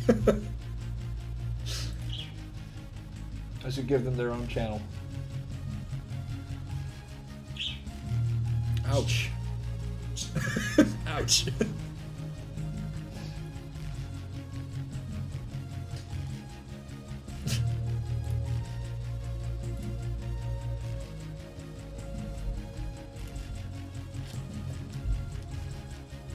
Not sure if I updated the prefabs correctly. Oh, it does vibrate, so that's good. Pop. There we go. Whoops. Yeah. Should probably disable gravity at some point. If I press it, it falls on top of it. What? I'm not sure what's happening here.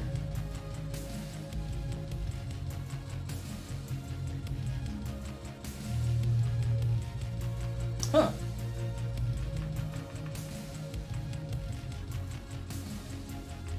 Oh, I like, I like how they stack. Just like real paper air plates. I wonder how often I can do this.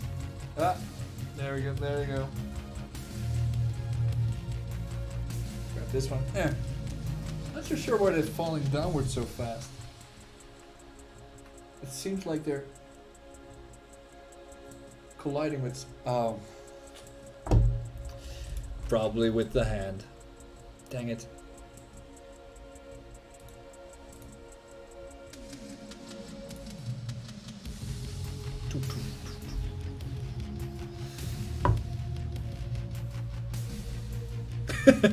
If you come to the stream for random facts about imperial measurements, type C.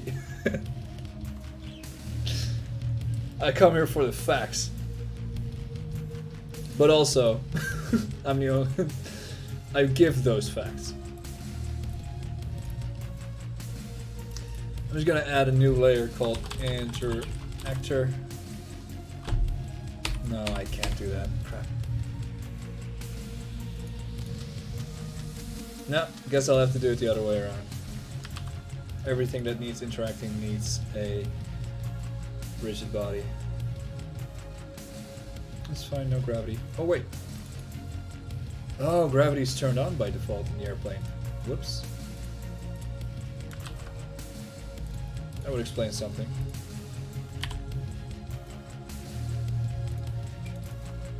So there's hope for my rigid body yet. Continuous, schematic, freeze, position, etc., etc. Sure. Oh, wait. No, stop. A rod is equal to 1/4 of a chain. A chain is 66 feet. What? Why even, though? Why not? I guess at some point in history there was a chain. Oh yeah, it changes to continuous speculative as soon as you make it kinematic. That's the thing I ran into. Whatever. I can't just turn it on, right? No.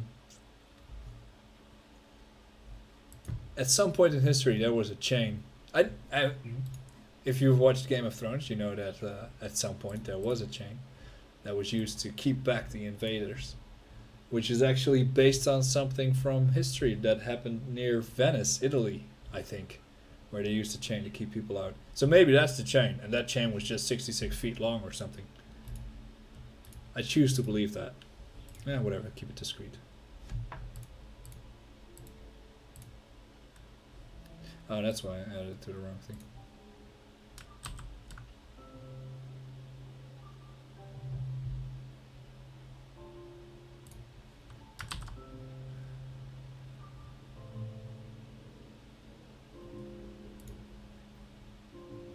both seem fine. Alright.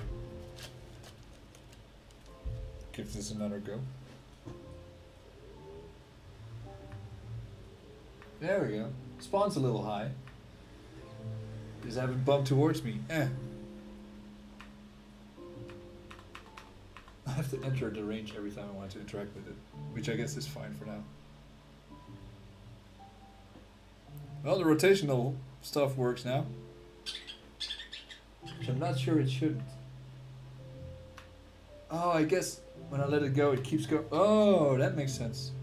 I don't reset the velocity. But when I throw it... Oh. Oh. That is good to know. I add force. This should change the velocity. It should negate whatever velocity was already happening on it. But okay. Oh well. First of all, the supply... That's not 10 centimeters, my man. Factor one up. Guess we'll just do it like this. 0, 0, 0. 0.1.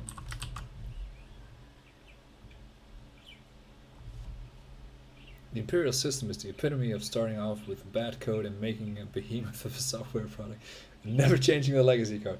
That is a very, very apt analysis. I think that works quite well. Like, we're stuck with it now. Why change it? Why does it go so high?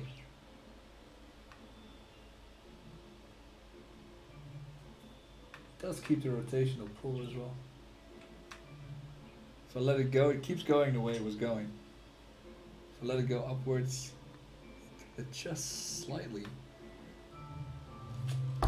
Alright, let me check what the... First of all, what the hell is happening with this? Did I place... Oh, that makes sense. I placed the cube lower, but not the supply itself. That's my mistake. That's my bad. I'll take responsibility for that.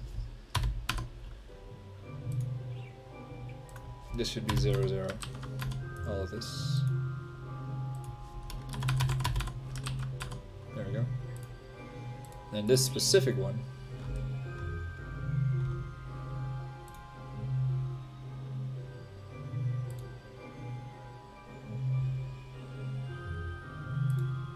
Oh, the box has a box collider as well. That is First of all, this needs to be at 0, 0, 0 as well then.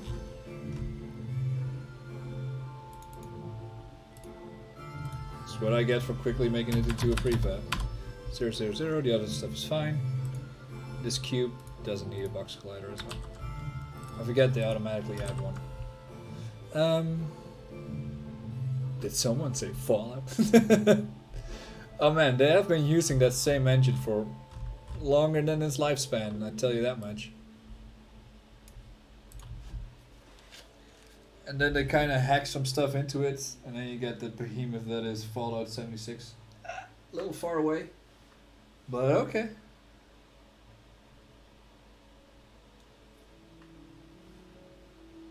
If I throw it backwards, grab it, throw it slightly forwards. Yeah, it keeps going backwards. Yeah. If I let go, it keeps going backwards. Forwards. Back. So I have to really throw it. Whoa, that's a... not really perfect. Still a good throw. So that means that's what I thought was true. Velocity change doesn't actually change the velocity.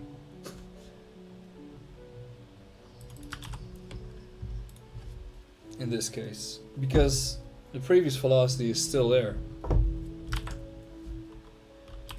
Unity velocity change. An instant velocity change ignoring its mass applies instantly with a single function call.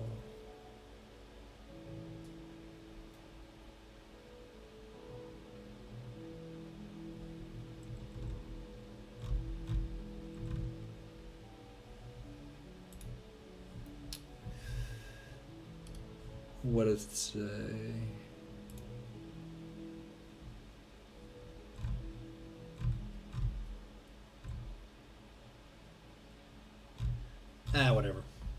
screw what the documentation says. I'm just gonna do something else. I'm gonna go against everything and just set the velocity manually. Which they say you shouldn't do unless you know what you're doing. And I'm just gonna assume I know what I'm doing. The airplane is not kinematic. By doing this, it should be kinematic. Actually, maybe that's what made the difference, because I wasn't kinematic yet. And it does need to extrapolate instead of extrapolate's better because it's moving pretty fast.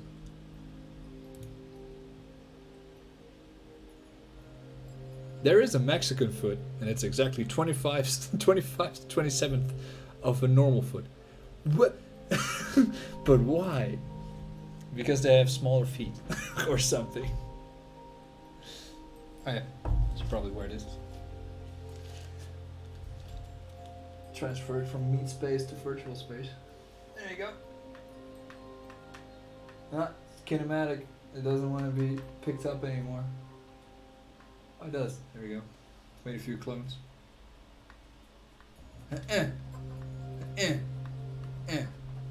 Yeah, that doesn't work.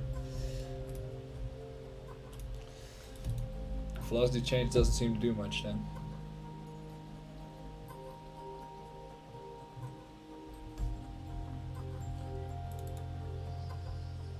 Oh, I'm getting tired of making stupid mistakes.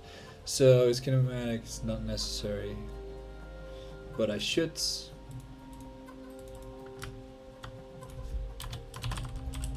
It should override all existing force at that point. No, none of this. I thought velocity change would, change the velocity. I wonder if Unity will ever support the Mexican foot.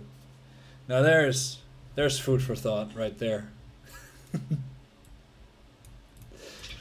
I think no, but that's just me.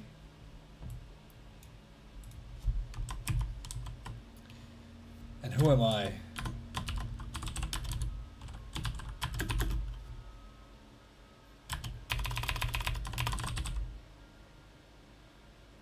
Actually,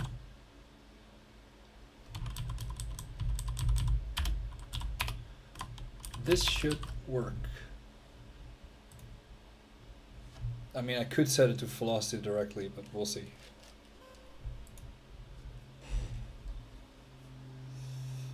First I nullify the current velocity.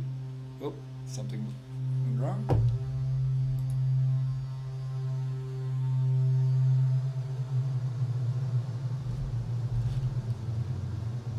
Probably place this a little bit closer so I don't have to reach over all the time.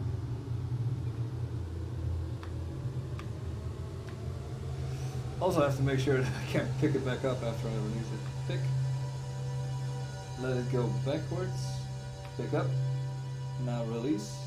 Yeah, keeps going in the direction it's going. That's good.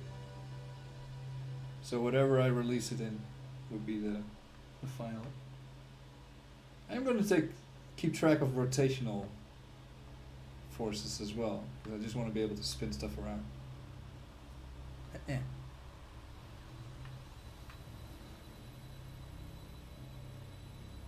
This does feel quite natural. It's a good idea to have his face slightly upwards. Like throwing the world's slowest darts.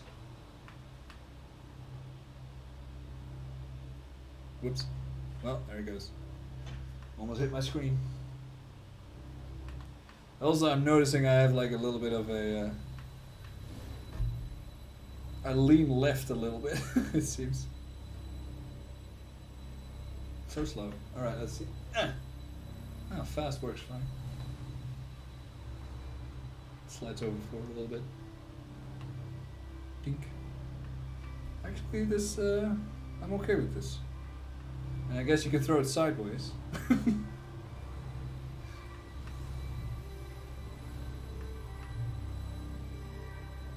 Oh, I don't think that had a collider on. Sweet. Well, this is kind of what I wanted. But instead of doing it like this, I should probably just do it like this.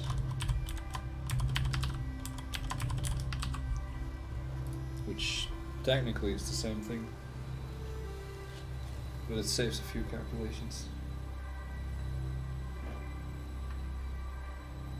Backwards, grab, release. Oh god, it's not releasing.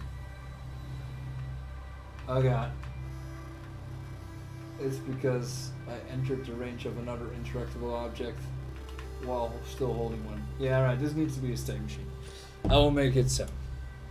I will make it into a state machine.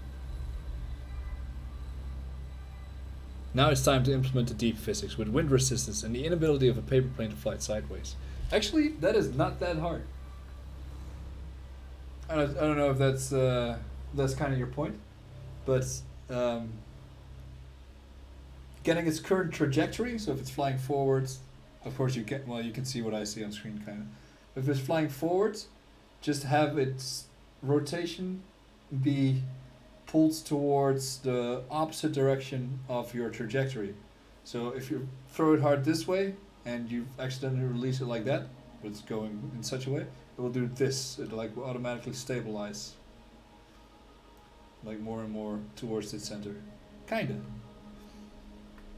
Which would also mean if I threw it sideways, it was first, like if I would throw it like this, and go a little bit in that direction, and then starts equalizing its pattern later on, which is very much possible. I'm not sure if that's fun. The game needs to be fun, but it is definitely realistic. I do want the paper plane to behave like an actual paper plane, in at least the way it behaves to speed. Or maybe not have them float around. As such. There we go. First, airplanes that fly backwards. This game needs to be fun. First of all, how dare you? How dare you try to make this game fun to play? I mean, realism isn't always fun.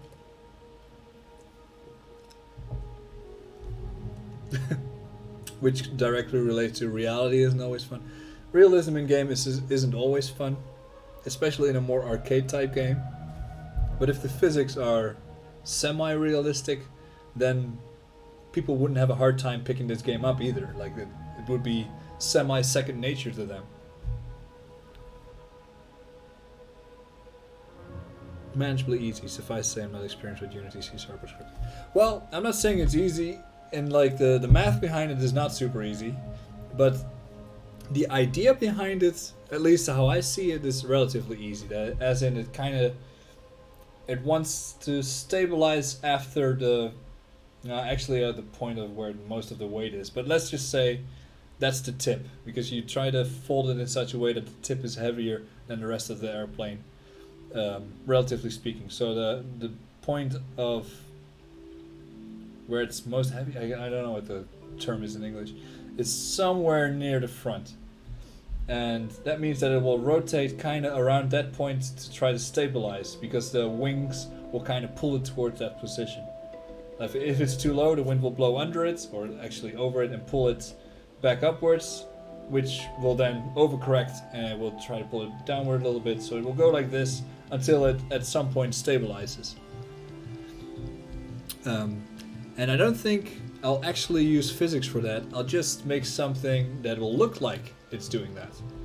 Like the previous airplane class simply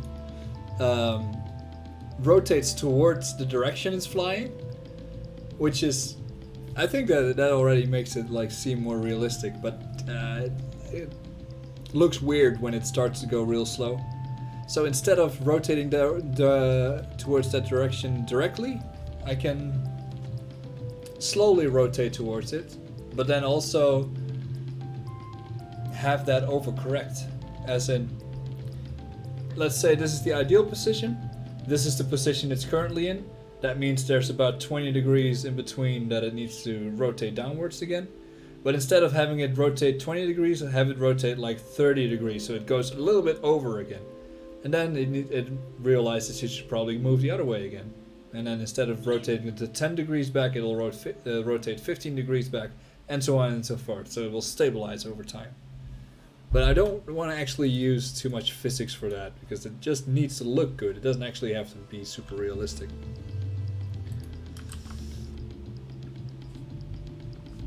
Ooh.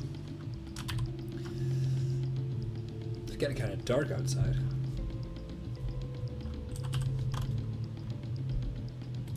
Is Mark still streaming? The game needs to be fun to make Patrick proud. Aw. And if that isn't what I needed, what I wanted in the end, then I don't know what is. I do think that's an important part that often gets forgotten for some reason. Especially some programmers get lost in trying to make something that functions really well, which is understandable. I've done it and I still do it. But then they kind of forget that you're probably not your audience. You're not the person playing it. And if you were playing it, would this actually be fun? Yes, it'd be fun to make, but is it actually fun to build? You know what I mean?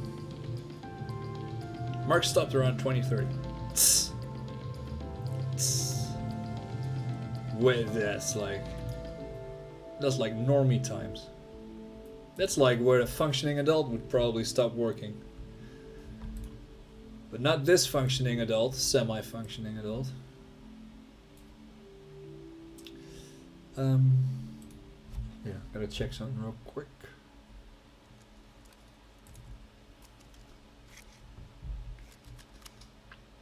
Though I am probably... No, I can do one more thing, I think. I'll check it later.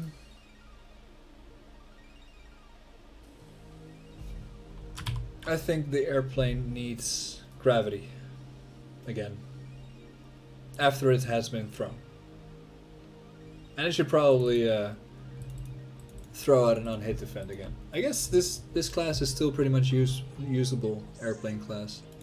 Has some speed. This rotates it. Rotate towards the direction we're going. This doesn't do the over direction that I talked about earlier yet, but I said our current transform that up towards our velocity. This could probably be transformed that forward, because the other model had the object rotated. We'll see. On hits and destroy. As soon as we hit something, destroy. Yeah, okay. I think this is fine. Now I just need to add the airplane component again.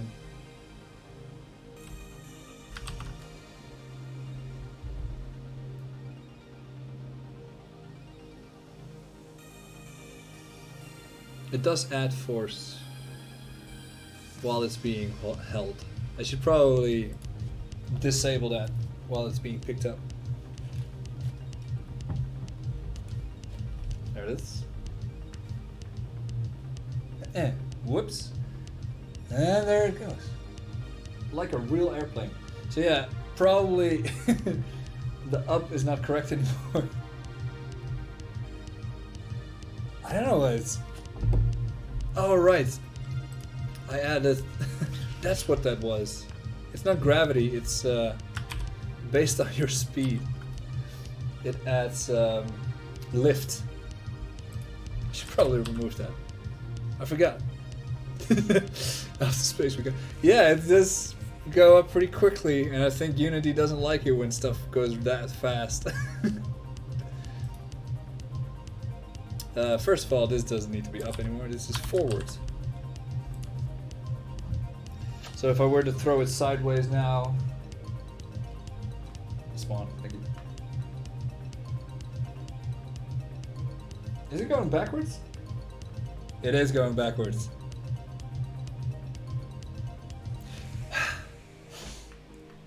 So I think the model is the wrong way. Oh yeah, I forgot I did that.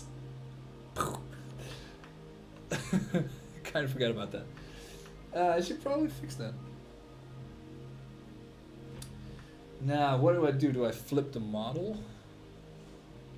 But then it doesn't look good in my hand anymore. Unless I flip the socket as well, but I don't think that's what I want to do. I don't know why it's the other way around. Oh, I'm going minus rigid body velocity. That actually makes sense then.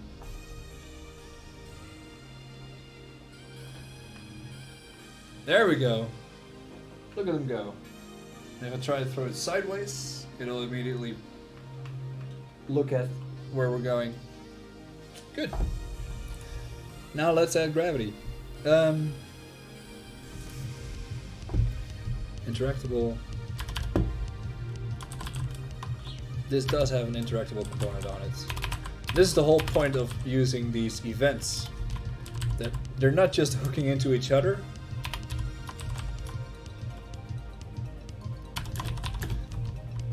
But you can also hook into them individually.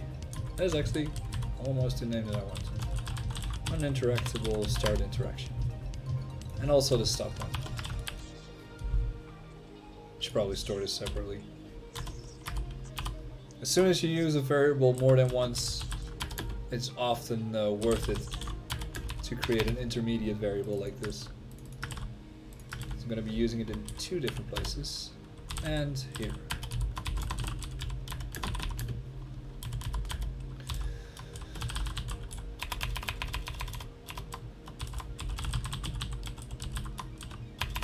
I can't type anymore. Uninteractable stop interaction. Not sure why you capitalized that one. It's not a public method. Start interaction and interactable stop interaction. Yes. And with that, I enable and disable my own lift/gravity.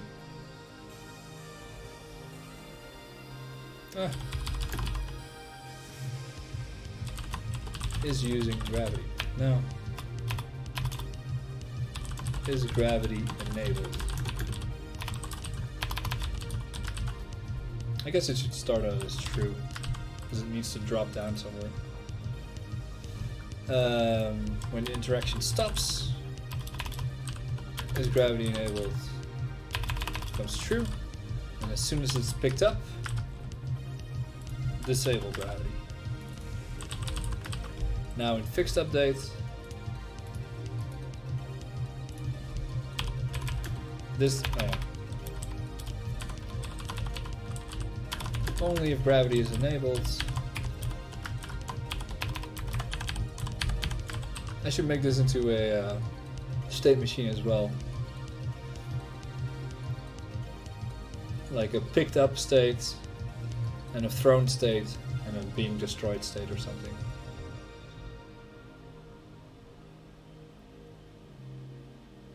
You got your wish.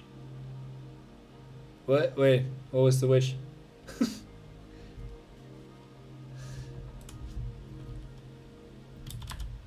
Adding gravity.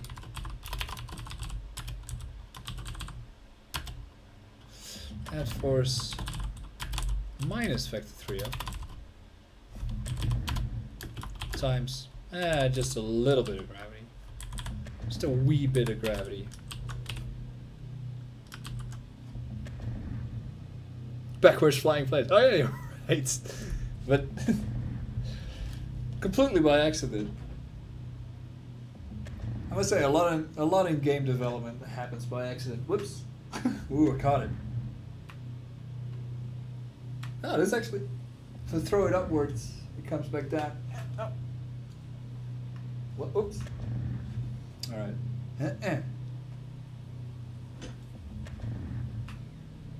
Then I have to catch it out of the air before it falls through because I forgot to make.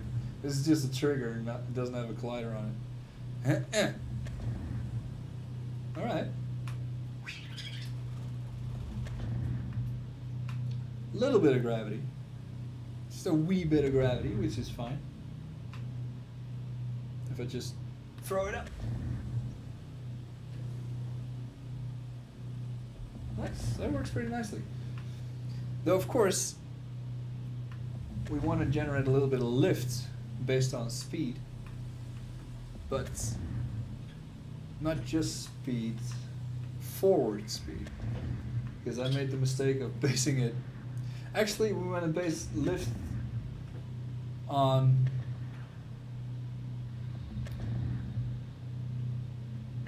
you don't want to. I want to say perpendicular to your speed towards the gravitational pull, which is the vector downwards. But that's not it. It's your current rotation of the plane. If this goes faster, it should create lift at the front, meaning it'll go upwards. But compared to the plane, so if it has too much speed, it will actually make a loop because it will keep pulling upwards.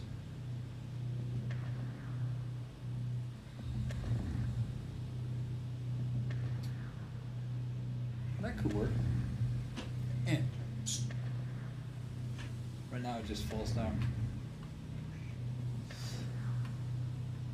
But gravitational, but that lift is completely dependent on forward speed, so speed in the direction you're going with these types of paper airplanes.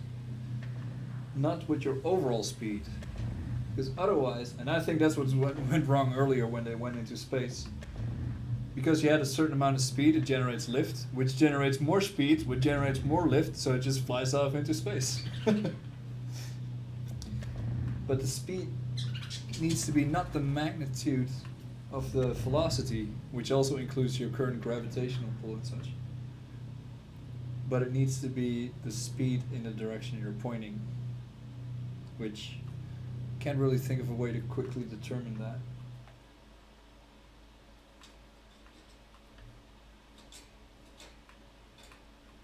This actually feels pretty good. Like it does, like, it has a little bit of gravitational pull, but obviously because it's such a light object, it also has a little bit of grav. So it's the unity normal of the plane's direction. Unit normal of the plane's direction.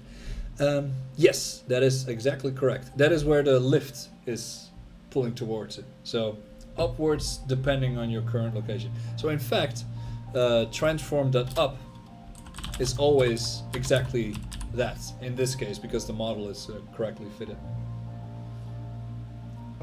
So we should be adding force. Oh, so what I did here was adding force at the vector 3.up, but this should be your transform.up in your speed. Now it's still completely based on your own speed, which is not what we want, but let's just see what this does. It should kind of make a loop at some point if I throw it too fast, or if it has too much speed.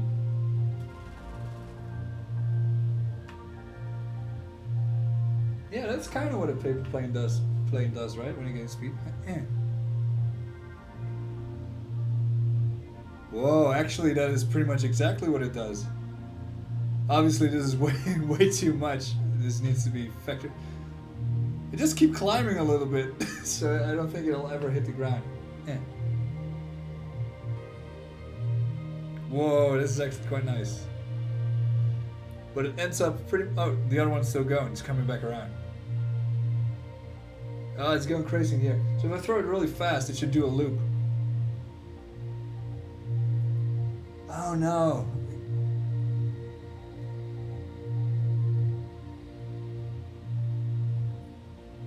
It starts doing crazy stuff in the air because it starts flipping. This is pretty much what I wanted to do though. Like this type of flying. It does needs to be heavily tweaked though. It keeps going upward. It doesn't make a loop. Now it's just up there forever. Which brings us back to drones. No, it doesn't. It's kind of soothing to watch them fly through the air. This is really cool. Thank you. It does look kind of nice, doesn't it? I think if you make a screensaver with just these little airplanes flying around, they're still going. They will never land. They'll just fly around. It's because the speed and the gravity are not in sync. So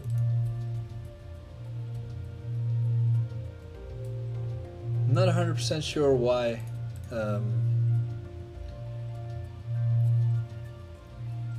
oh wait, it adds force at, I think if I add force at position,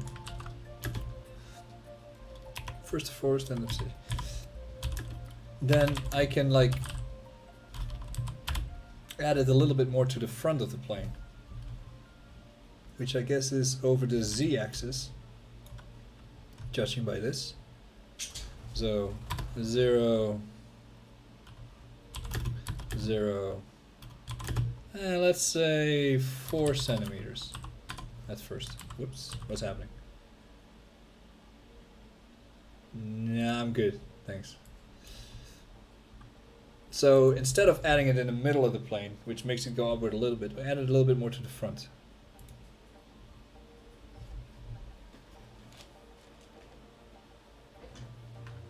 Catch.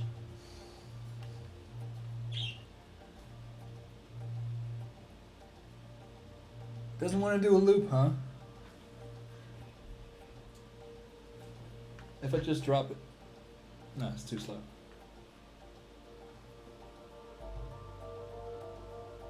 Gains speed, flips around, and goes back down. At a perfect 90-degree angle. That's not exactly what I wanted to do. Yeah, it stops applying the lift at a 90-degree angle. That means that the position is probably not local. Let me check that.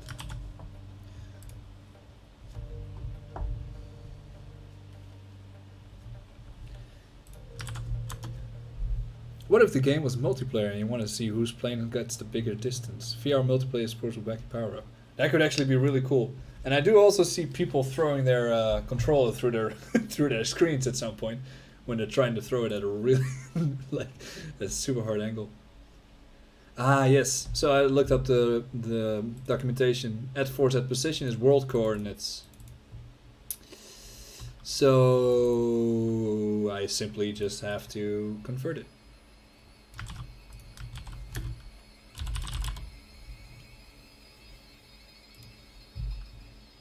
This sounds fast-like. Since they have no drag at all, they keep just building up force. That's true. I should like slow it down slightly over time, because there is such a thing as resistance, like air resistance.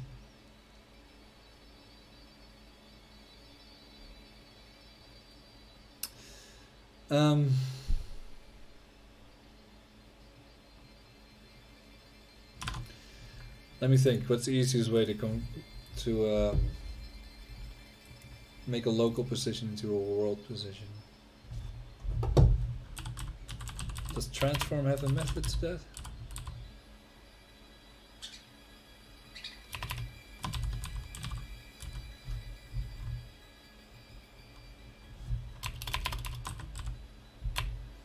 Oh wait, transform does.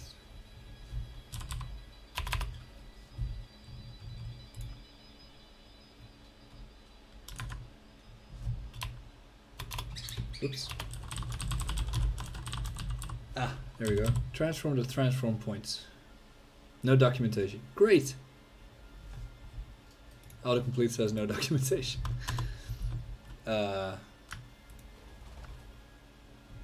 What? Okay, let me just...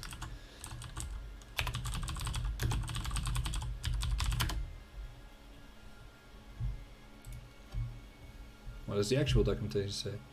Transform precision from local space to world space. Yeah, alright.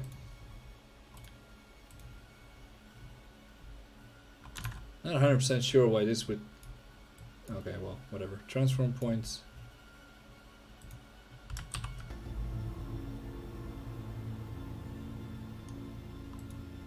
Yeah, you're right.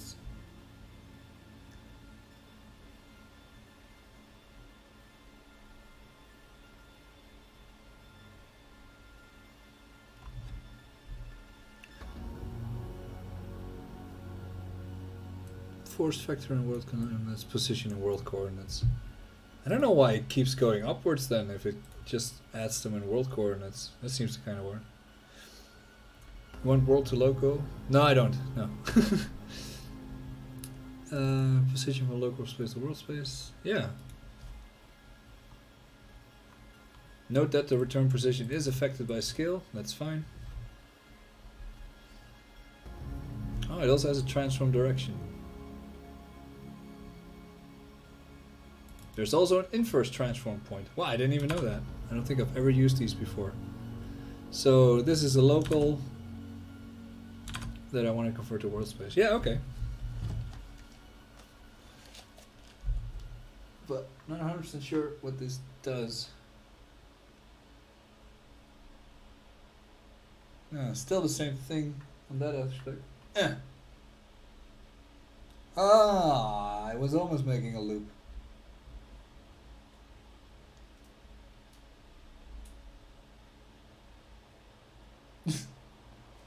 They kind of dance a little bit when they hit like their 90-degree angle. Yeah, just throw a bunch of these. Oh, there it goes. It is going over 90 degrees now. Maybe I'll throw it really fast. No, it doesn't. I don't know what's going wrong. Maybe I'm too tired. You just multiply directly. I guess I could just do that, actually. I just figured like this would be faster than just adding them together, but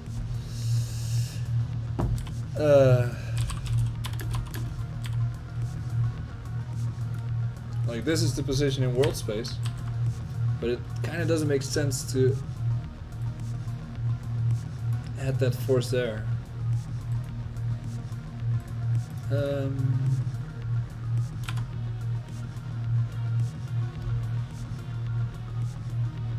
No, it doesn't. This doesn't take into account rotation, obviously.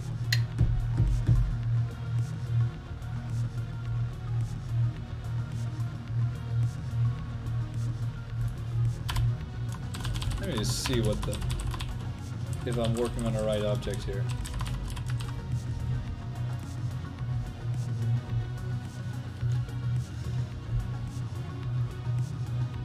Like this up should change over time. Yeah, it does. Yeah, so that is good. I'm working on the right object. The force is upwards times speed, and you apply it slightly to the front. But I guess this is not always the front. It's just your current position plus that, so it's always there. Ah, yes. Ah, I need to do math. Oh, no. I made a rookie mistake. I was wondering when I would do that today. Just a wee little rookie mistake. So what happens is, the object keeps flying around and rotates, and I keep adding force here. But because it's just the current position plus this, not plus the rotation, you'll see that it'll just keep adding force here, which means that after a while it just can't push it upwards anymore. And that's why it stalls at 90 degrees, because then it will push legs to it and then it will start rotating and such. So what I need to do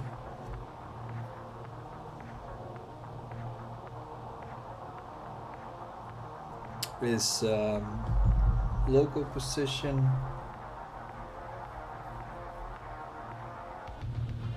You know what I need to do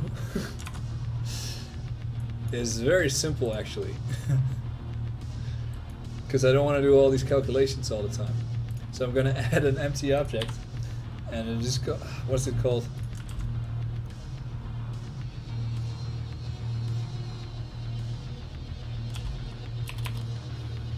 Center of gravity, that's what it's called. I keep forgetting. Center of gravity, right there. And it's just a transform that I could place somewhere on this object.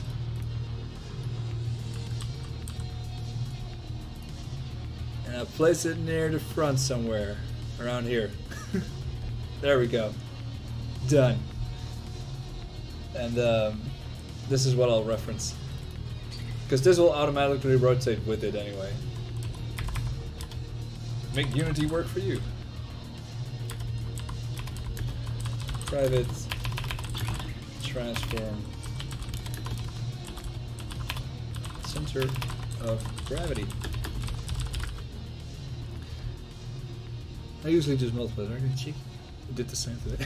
Yeah, I guess, I mean, it doesn't really matter much. But it rotates with it anyway. Like, it does all the calculations and a few extra, but whatever. So the point where it should apply this is right there, center of gravity.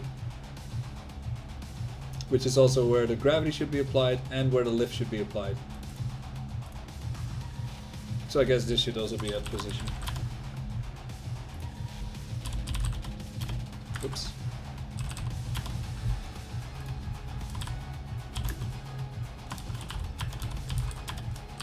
There we go.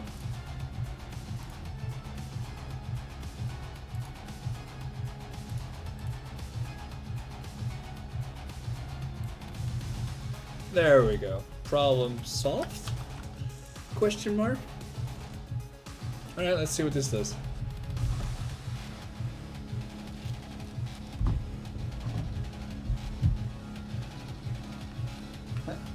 Catch. Make a loop, make a loop. Ah, it doesn't. I will stay in the air forever.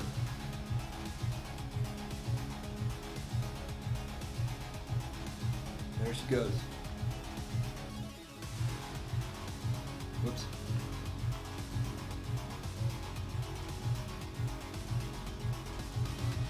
It is kind of calming, isn't it? The way they just gently fly over the breeze. As long as they don't end up higher than they started, which they do. It's hard to see with the skybox.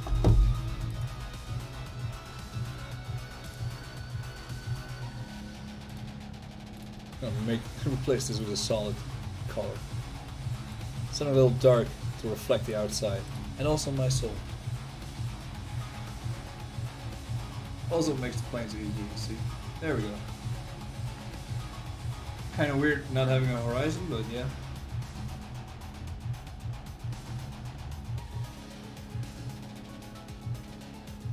I get it. I do get it. I think I know what's wrong. It also needs the center of gravity's up. That's the one that's rotating. Edgy, but also mood. Right? It's Friday evening.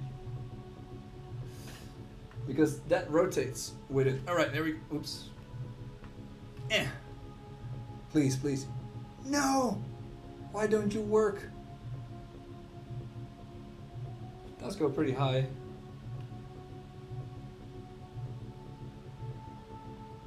Still see the shadow. Yeah, there it goes. Wow, I found pretty much a perfect equilibrium between lift and gravity. Oh, there goes the other one. Yeah. Why doesn't this work? I don't get it. Center of gravity up, which rotates with the center of gravity times speed. So at that position in this direction.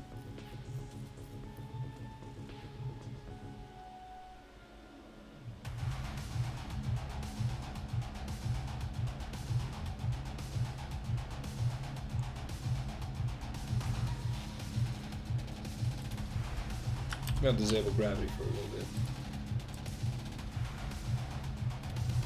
Look, rotation viewing factor is 0. What?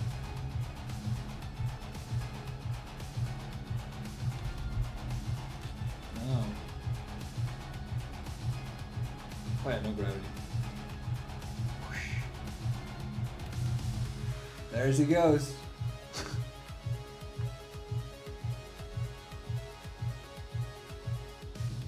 Yeah, that's a small scale replica of what's happening. It'll start, because there's no gravity, it'll just immediately start going upwards, which is fine. It does seem to go upwards steadily as well. And it starts flipping out. It needs to keep doing this, needs to keep applying it. Weird. Weird, weird, weird. I don't get it. It adds it at a position in a direction.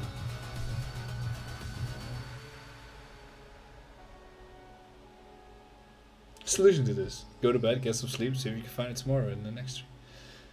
That's actually probably a good idea. It is getting pretty late, dang.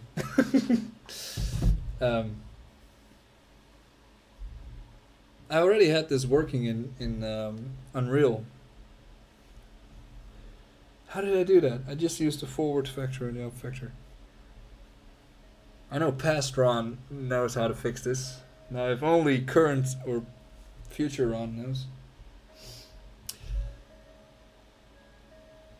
Yeah, it's probably a good idea. Also, looking forward sector is 0. Maybe it has to do with me resetting the forward of the transform. Alright. Before adding gravity, which is probably also why it twitches.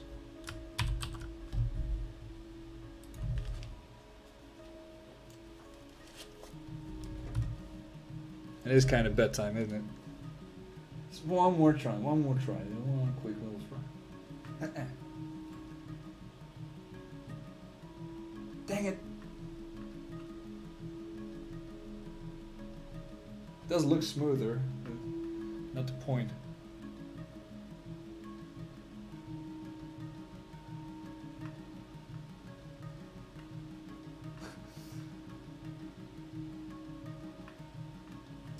This does look like a screensaver, doesn't it? It would be like a Windows 95, Windows 95 type of screensaver. Dang it.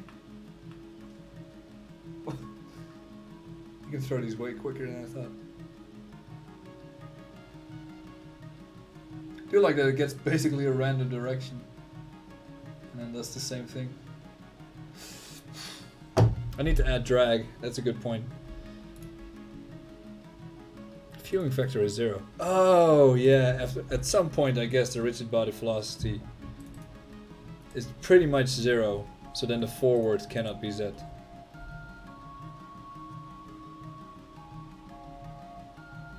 I know 100% what's happening here.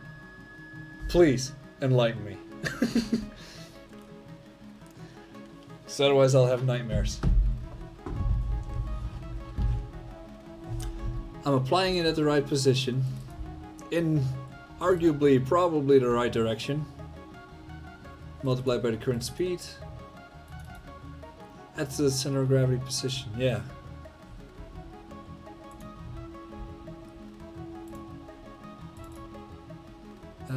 Prefix.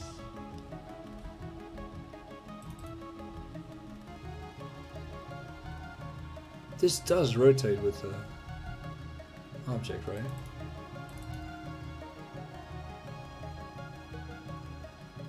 Such a tease, right?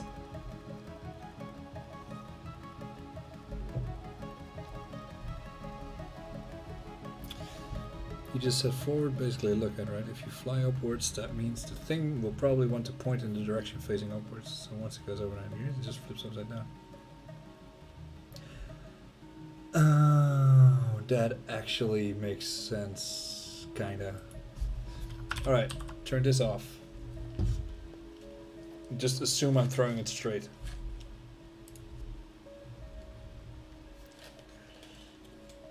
This was a temporary hack anyway.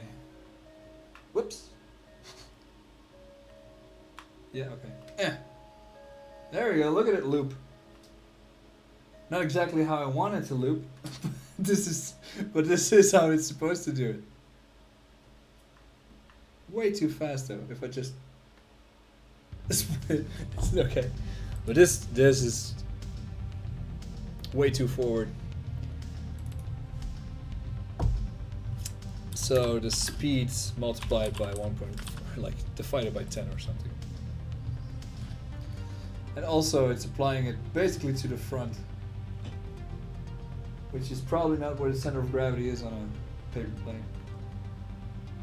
Ah, does kind of do what I wanted to. Oh, this is the other one we were talking about, where it kind of forces itself into the direction it's pointing, but only vertically. Whoops! Hit the desk. Getting there.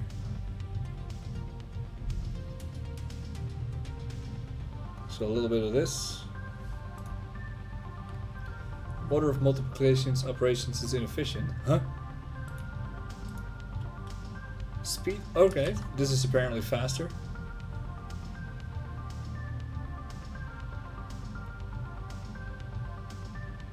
Also, rather than aerodynamic simulation, you just could take the general velocity to multiply the lift strength. Yeah, that's true.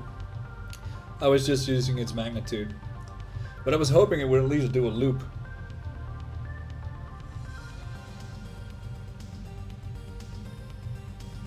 I guess the transform forward multiplied...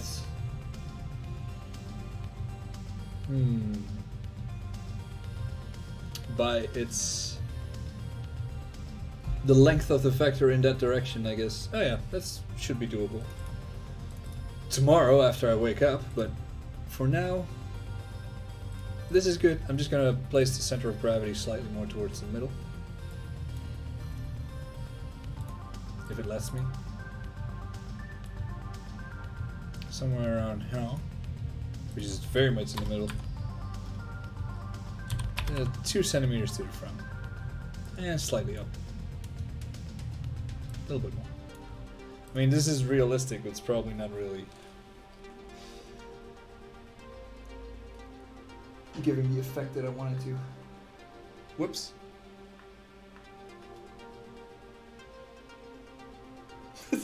Why does it fall over now when I throw it?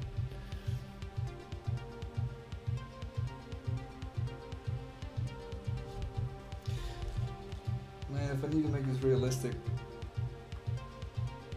Turns out aerodynamics is not super simple. Aviation technologies. It is rotating in the right direction again. Whoops. There it goes. But yeah, it is basing it totally on speed, which is not what it should do. So the harder I throw it.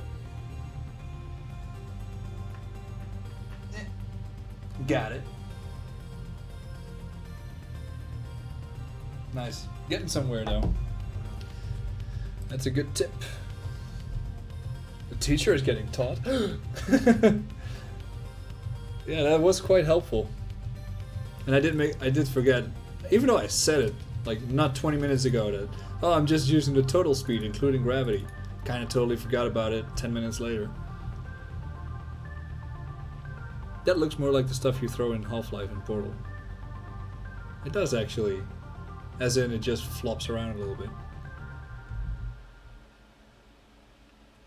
Program formulas. Yeah, I guess this is something you have to run into at some point or another if you want to simulate this kind of stuff, or at least approximate a simulation. Anyway, I think nearing the 3 hours now. I think that's good enough for today. I should probably head to bed at some point. Thank you guys for joining. This was a fun stream. Next week is the last official Unity-ish stream, but I think I might keep going afterwards. Just for funsies, not for Unity lessons anymore. Anyway, thank you guys for joining. Have a good night. Probably it's time for bed at some time, but you know, who knows. Yeah. Good night, guys. And see you at school at some point, probably. Good night.